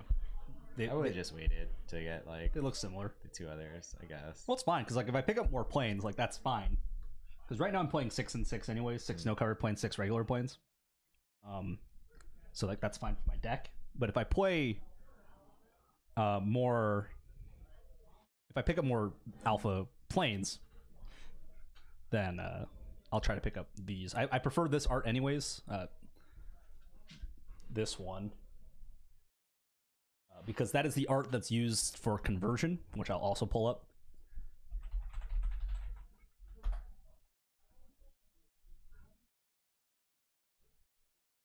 So the foreground is from conversion, or the background is from conversion, and then they just put like more mountains in the front to make it look more mountainy. Okay, that's interesting. Right, so if you notice, it's just like if you notice, they basically just added like a little mountain thing on the left. And then put a mountain in the middle. So if you guys want a proxy conversion, just grab a beta planes and draw a mountain on it. Instead of paying 25 cents. It's kind of a rude Magic card. So they are going to split, which is fine. That's kind of what we expected. So they're playing for the stream. Who do you think is favored in this matchup? Dredge or Infect? If Mikkel is able to hit a turn 2, I forget the name of the dude. Blighted Agent? There you go. And Mikkel is heavily favored. Because he has a lot of spells that protect his creatures. And it only takes 1 turn to deal 10 damage. I think the big thing for me is if Wyatt is on the main deck Dark Blast and he finds it, I think Mikkel is in a lot of trouble. Correct. If he doesn't have it, I think even the turn 1 Glistener Elf can theoretically get there. Mm-hmm. Yeah, it does take a few turns for Dredge to set up, but they can be really explosive. And I'm not sure. I don't think Mikkel is mainboarding the Spell Pierce, so you won't have any way to stop like a turn 2 Catharic Reunion. Well, he does. Yeah, it's true.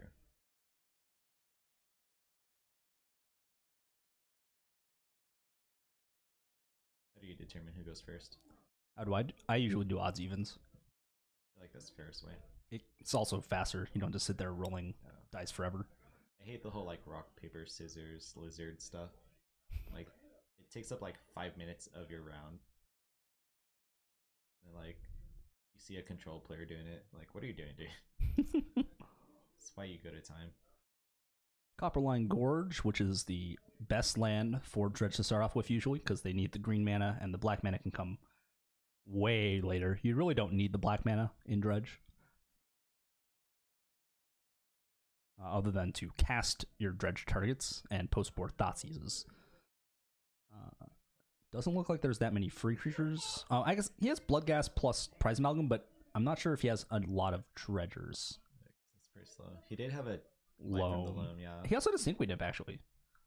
So I'm surprised he didn't go for that. Does he have a land? If he has a Catharic Reunion, it might not matter. That's true, yeah. That's good. And there is no turn 1 play for Mikkel. So we're going straight down to 17. In fact, not known for their ability to kill people with real damage, although Mikkel did apparently kill Carlo from 18 with a Dryad Arbor. Yep. It's pretty sweet. Fetchlands and Dryad Arbors are really good together. Especially against Terminus. Yeah, he did have Loam Stinkweed, but it looks like he values getting some creatures down more. But if he has a Catharic Reunion, this line makes sense, because I don't think the 1 extra Dredge makes a bigger difference in putting 5 power on the board. Correct.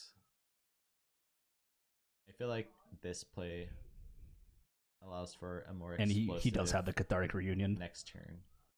So Now he gets his dredge 8. Dredge 10. make that 10 to 15. Also, the other prize amalgam's also coming back because of it's going to see the first prize amalgam enter. Make that 15. 15 dredge here. Yikes.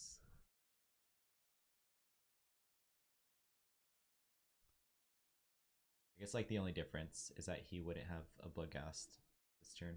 The question is if he wants to dredge back the life from the loam, because he also flipped over a Conflagrate. Mm-hmm. So you might want to be able to have the life from the loam to threaten some stuff there. But it's the Dark Blast and the prize amalgam.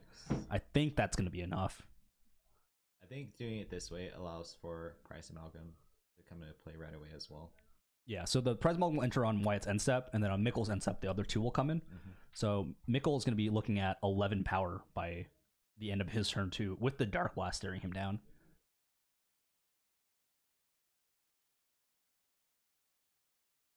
It's different because if he needs to make a land drop, he doesn't get to get everything into play. He didn't actually flip over a Narcomoeba, so he wouldn't have had any of these prize amalgams this turn if that were the case. Correct. Yeah, they enter on Mikkel's end step, and they come back. Bloodcast was really key for all these amalgams coming into play back and forth. Whereas if he did it the opposite way, they would not be in play. Flips over a Narcomoeba as well from the Dark Blast dredge. If he has another land in hand, I like casting Dark Blast into Conflagrate. Yes. But Mikkel is going to need to use a mutagenic growth here to protect his character. He does have an Ink Moth, it looks like, but the issue is the Ink Moth doesn't look very good against the Narcomoeba, that is true. which is a card that I cannot believe is getting reprinted. It's pretty sweet. I like the artwork. I do like the artwork. I like the artwork better than this one. I like the Future Sight border better. Narcomoeba can't attack. Attack for 11. So Mikkel down to 7. He's basically on... This needs to connect for lethal. Well, he could block with the Ink Moth or something, or if he plays a Glisten. Well, he has Dark But Blast, there's Conflagrate in the yard as well. That's true. Right. Would you play that Insolent Neonate? I think I do, because I don't think there's any spells that you represent off single red main deck. Well, it's one more damage for Conflagrate, Sure, but Neonate's also just one more damage on the board, right? It has Menace. I guess.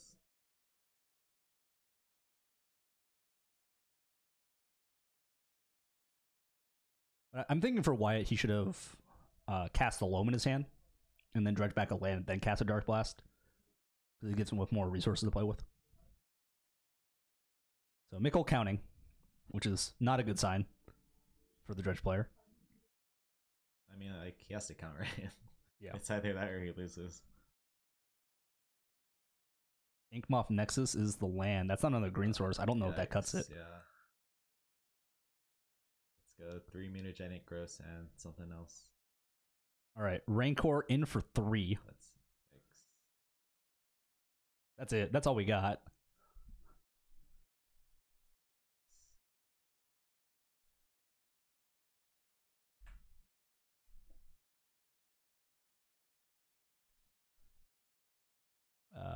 So Mikkel's dead.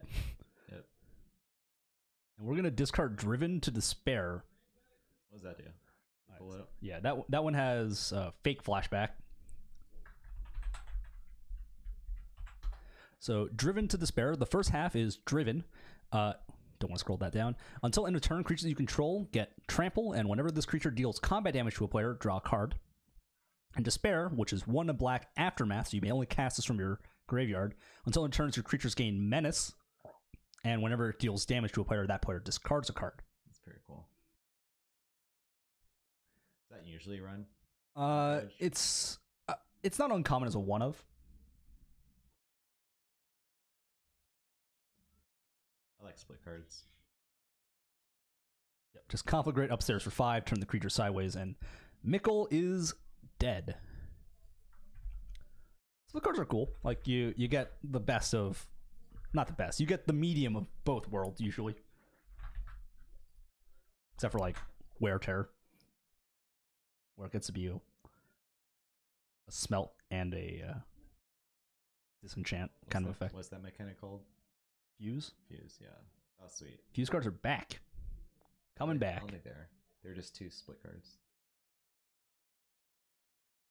As Pretty far as sure- the one, that Golgari one that was spoiled, I'm pretty sure you can cast both sides, can't you? I don't think so. They work like this, but it's one or the other. It's like the old split cards. I'm pretty sure you can cast both sides. Let's go to Reddit. Or Mythic Spoiler. I misspelled com.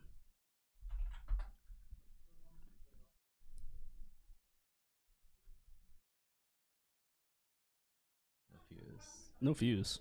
So they're actually just split cards. You can only cast one half. That's interesting. The card's great and limited, but I mean, a 4-mana removal spell is definitely too expensive for standard. Usually, it usually needs to have something else going for it.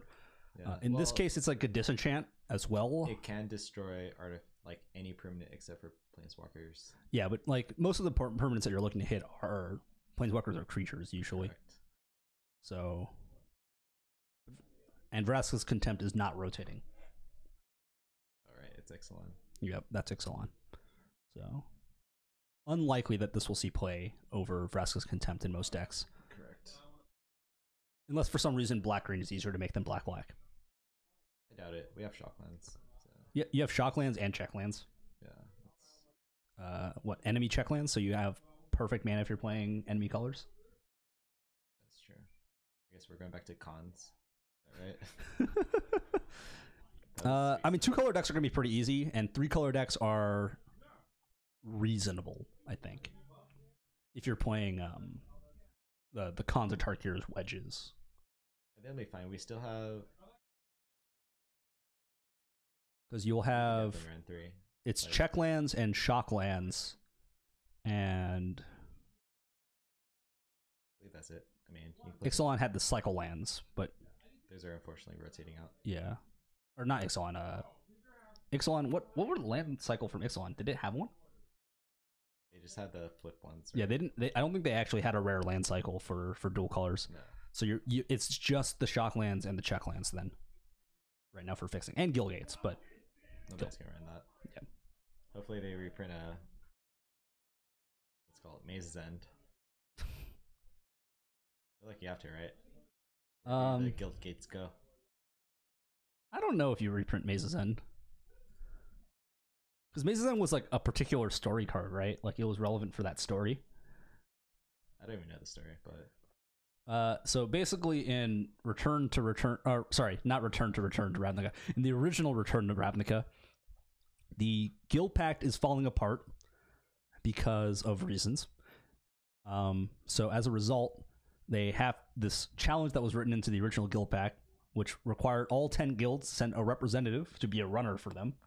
That's where you got like so it's like the Olympics. Ral Zarek or whatever, and basically they have to run through the 10 guild gates to get to the Maze's End. And whoever makes it to the end wins the tournament, basically, and then becomes the living guild pack. So Jace won the tournament, basically. But that was the story. That's basically the entire story. I feel like that's oddly close to Amonkhet with people doing trials. Yeah, but instead of dying at the end, ascend you to get a saddled higher with spot. instead of dying at the end though, like Jace got saddled with bureaucracy. So now he just like solves menial problems in Ravnica all day. He's like the president. Worse. So He's like the vice president. He's like the babysitter of Ravnica at this point.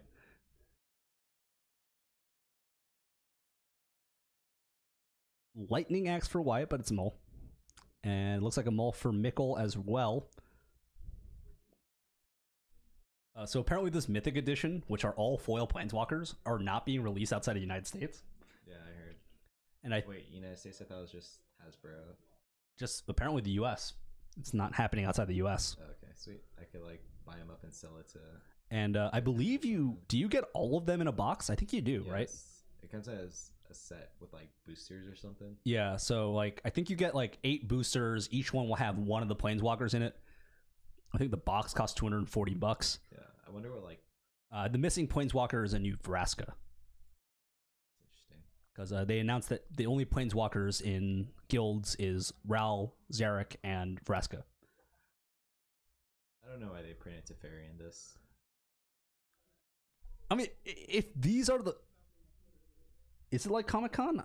I thought it was more general availability, but just for the US. I don't know. Like, WotC could have been cool and printed of the Veil instead of Last Hope. I think Last Hope is fine, though. She's been printed in Comic-Con, though. Let's see, which art?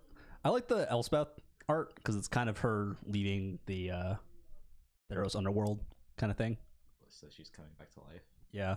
I mean, she died on a plane where death is merely a setback. I don't like this Nicol Bolas art. He looks real goofy. I don't like his new art in general. He looks like a goblin. Teferi is Teferi. I like the Ralzarek art, but I think the Planeswalker is pretty bad.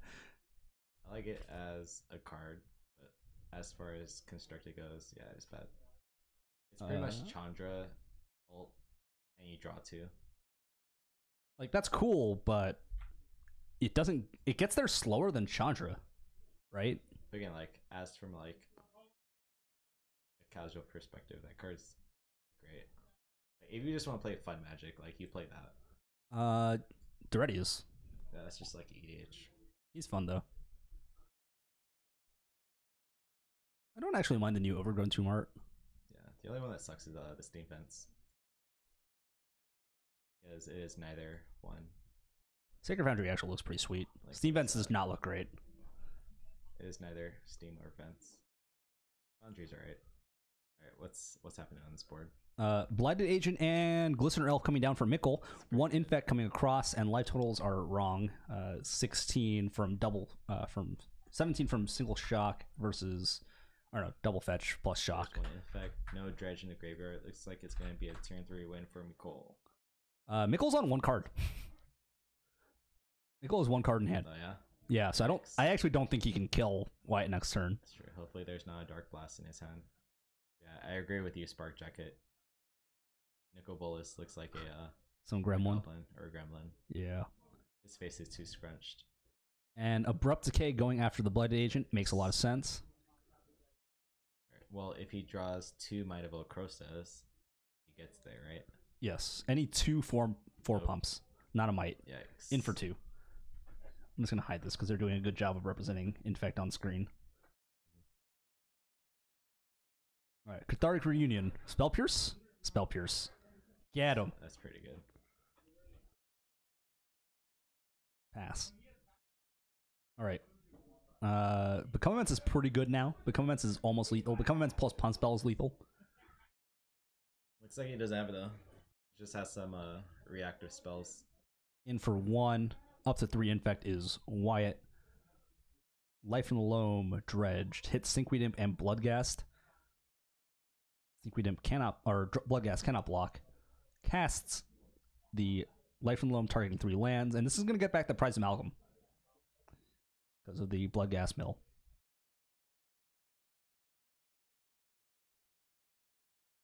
Trigger. And returns. It's like Nicole just has 1 turn.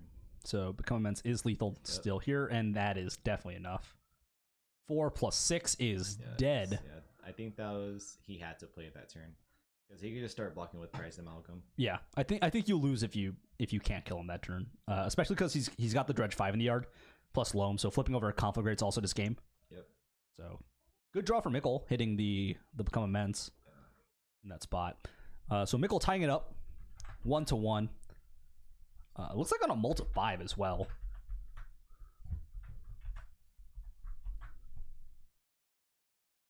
All right, what else we got from spoiler season? Surveil is sweet. Who? Surveil, the mechanic. Oh, I think that mechanic is kind of busted.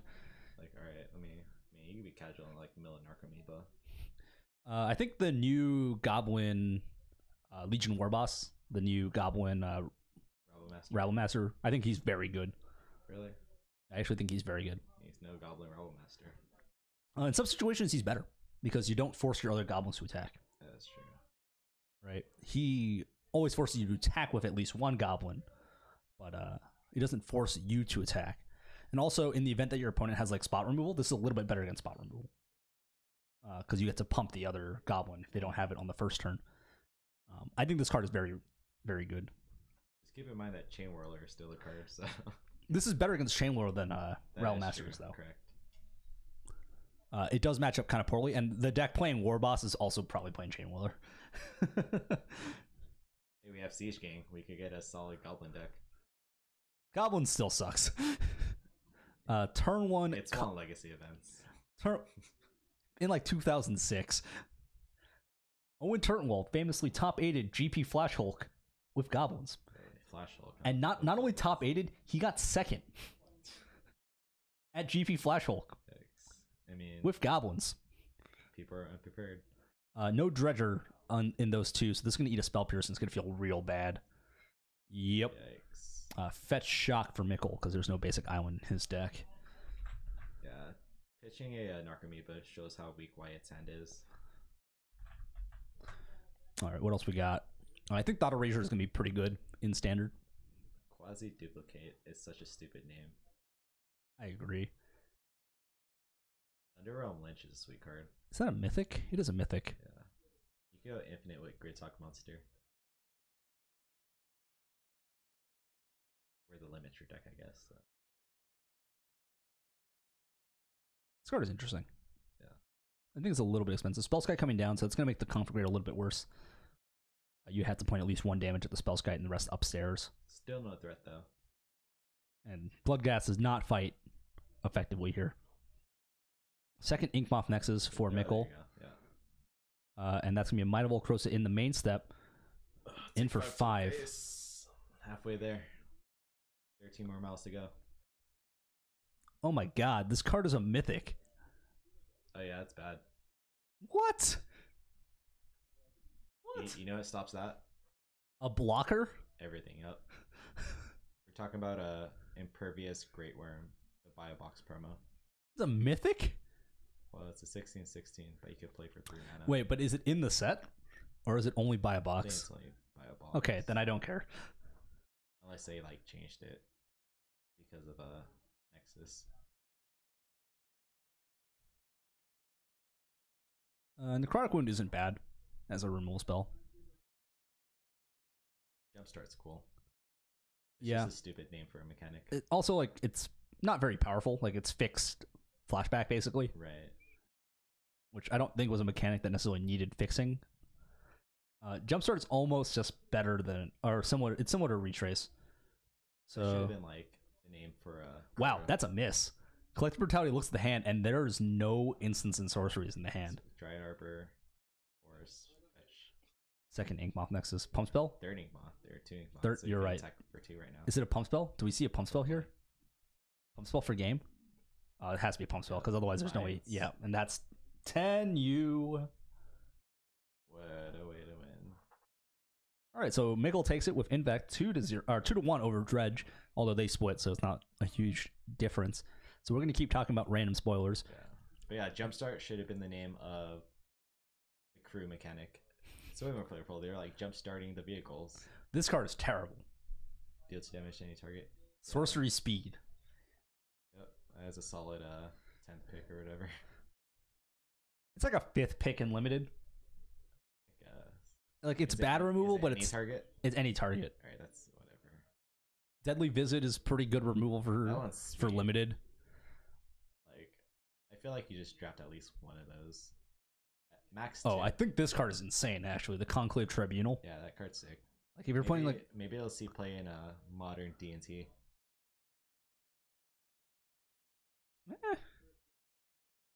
Like, it could get rid of problematic stuff. But I guess, like, you have creatures that do that as well. For Standard, there might be a good Mox deck, because now it has there are 2 very powerful green-white legends. Are they relevant? In Standard? They're relevant in the same deck, because Shana and Amara play well together. What does Shana do? Shana is the XX, where X is the number of creatures you control. Yeah, I think the 2-mana Thoughtseize with Fable is actually very good. It's going to be significantly worse than Thoughtseize, just because it does cost 2 mana. But I think as far as like a sideboard card is concerned, it's very, very effective, and it's possible that it sees some main board play as well. The issue is that combo decks aren't particularly prevalent in Standard, usually. Well, now they're not anymore after rotation, right? Yeah. But people were playing Doomfall before, and yes, that has a split mode, but oftentimes it was only good for one thing anyways. I like the counterspell. Sinister Sabotage. Yeah, that, like... Survey 1. It's going to work so with Search First Kanto. Yeah. Like, turn 2 Search, turn 3 Sinister Sabotage, turn 4... Flip my Search First Kanto, because we're doing it. There. Like... I think it's better than Disallow. To some extent. Like, sometimes countering a ETB trigger from an enchantment is really relevant. Sure, and like countering a or something. Sometimes countering a ultimate from a planeswalker. Correct. Firemind's research is interesting, but I think it probably costs too much to get things going. I do not like that. You're using way too much gas to cook whatever you're cooking. There's some bad analogies I'm given. I think Necrotic Wound is fine as a removal spell. It's just, it wouldn't be good in like a control deck. You'd have to play like a black based mid range deck. Yeah, it's a Magma Spray for black, I guess. Yeah. So we'll see, like the Rosemane Centaur will definitely see limited play. It's like a 3-mana 4/4 Vigilance or like a 4-mana 4/4 Vigilance. Was it 2-drop 4/4 Vigilance? If you can get it for 2, then like you're rolling in it. Sweet. But like even at 3 or 4, like it's fine. Winning. Right. Just tap some Healer Hawks and then. This card is bad. Yep. The Murmuring Mystic. What's the one Merfolk that makes 2/2 illusion birds or whatever? I know what you're talking Talran. about. Talran, the Sky Summoner. Yeah, it's a way worse Talran. It's also just a way worse Monastery Mentor, and Monastery Mentor did not see standard play. I like Radical Idea. That's sweet. I think the card is bad. Really? Why? You're paying 4 mana and 2 cards to draw 2 cards. Well, it's fine in the early game. So like, you just want to draw a card. If you're just playing 2 mana to draw a card, sure, and then it functionally gives every card in your deck cycle for 1 to blue, which is perfectly fine. But I don't think I want to play those kind of do nothing cards in a deck. Like people would play cycle lands strictly to cycle, but also because they're lands. I know, but like this so it doesn't cost them anything to put them into their deck. Like Think Twice was the same, I guess. But Think Twice didn't cost you a second card, so it netted you 1 mana or like 1 card. Discarding a land like turn 10 is fine. Sure, but I think if the game has gone to turn 10, then yeah. I'm not a huge fan of Radical Idea. I think it's fine. Like there are no other. I guess we still have Opt, which is better. Yeah. And you're losing all the cycling cards, so like that's pretty big. And this card is bad. 2 mana unsummon. You get to mill an Archimedes though. Sick. Is there anything else interesting? I don't think there's really anything else that was like super interesting. There's it's called a Is It card with a jumpstart that like burned or something. It's like, oh yeah, the one that Sonic Assault. Yeah. This card is fine. It's like a good limited card. This card exists, and then there's direct current right above it, and like this does the 2 damage to that player, so it can't kill a creature, but it can tap it, and also has jumpstart, and it's also an instant. Yeah, it's really weird. And it's also a common. These are both printed at common. Well, having a second color dramatically changes the rarity. Not in a format with Shocklands. That's true. Not in a limited format that doesn't have basic lands in the pack. Yeah, this is a 10 out of 10 uncommon Sonic Assault. It's a common. It's not an uncommon. Well, it should have been uncommon. All right. Well, that is it for the evening. I think my favorite match was watching take turns, and then unfortunately lose. Yeah, I was hoping he would win. I'm always rooting for him. So that's all we have for the evening. This Friday is also Modern Standard Draft. If people are here, I won't be here. I'll be playing Legacy, unfortunately. Tomorrow's Legacy here. I will be here for that.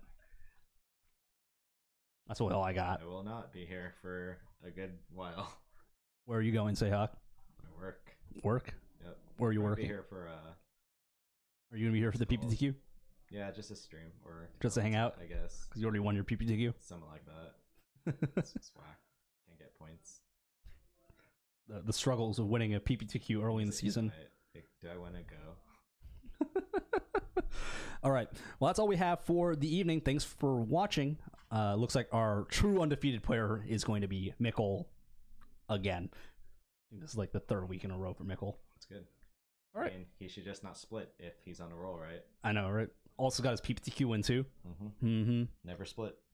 Unfortunately, got second the PTQ. Unfortunately, lost to lost to Heezy. Jeskai or something. Yeah, Jeskai or Blue Eye Control. Right. Played by Heezy. So that's all we got. So until Friday, I don't know who's commentating this Friday, so it won't be me. But TBA. Yeah, to be announced. Thanks for watching.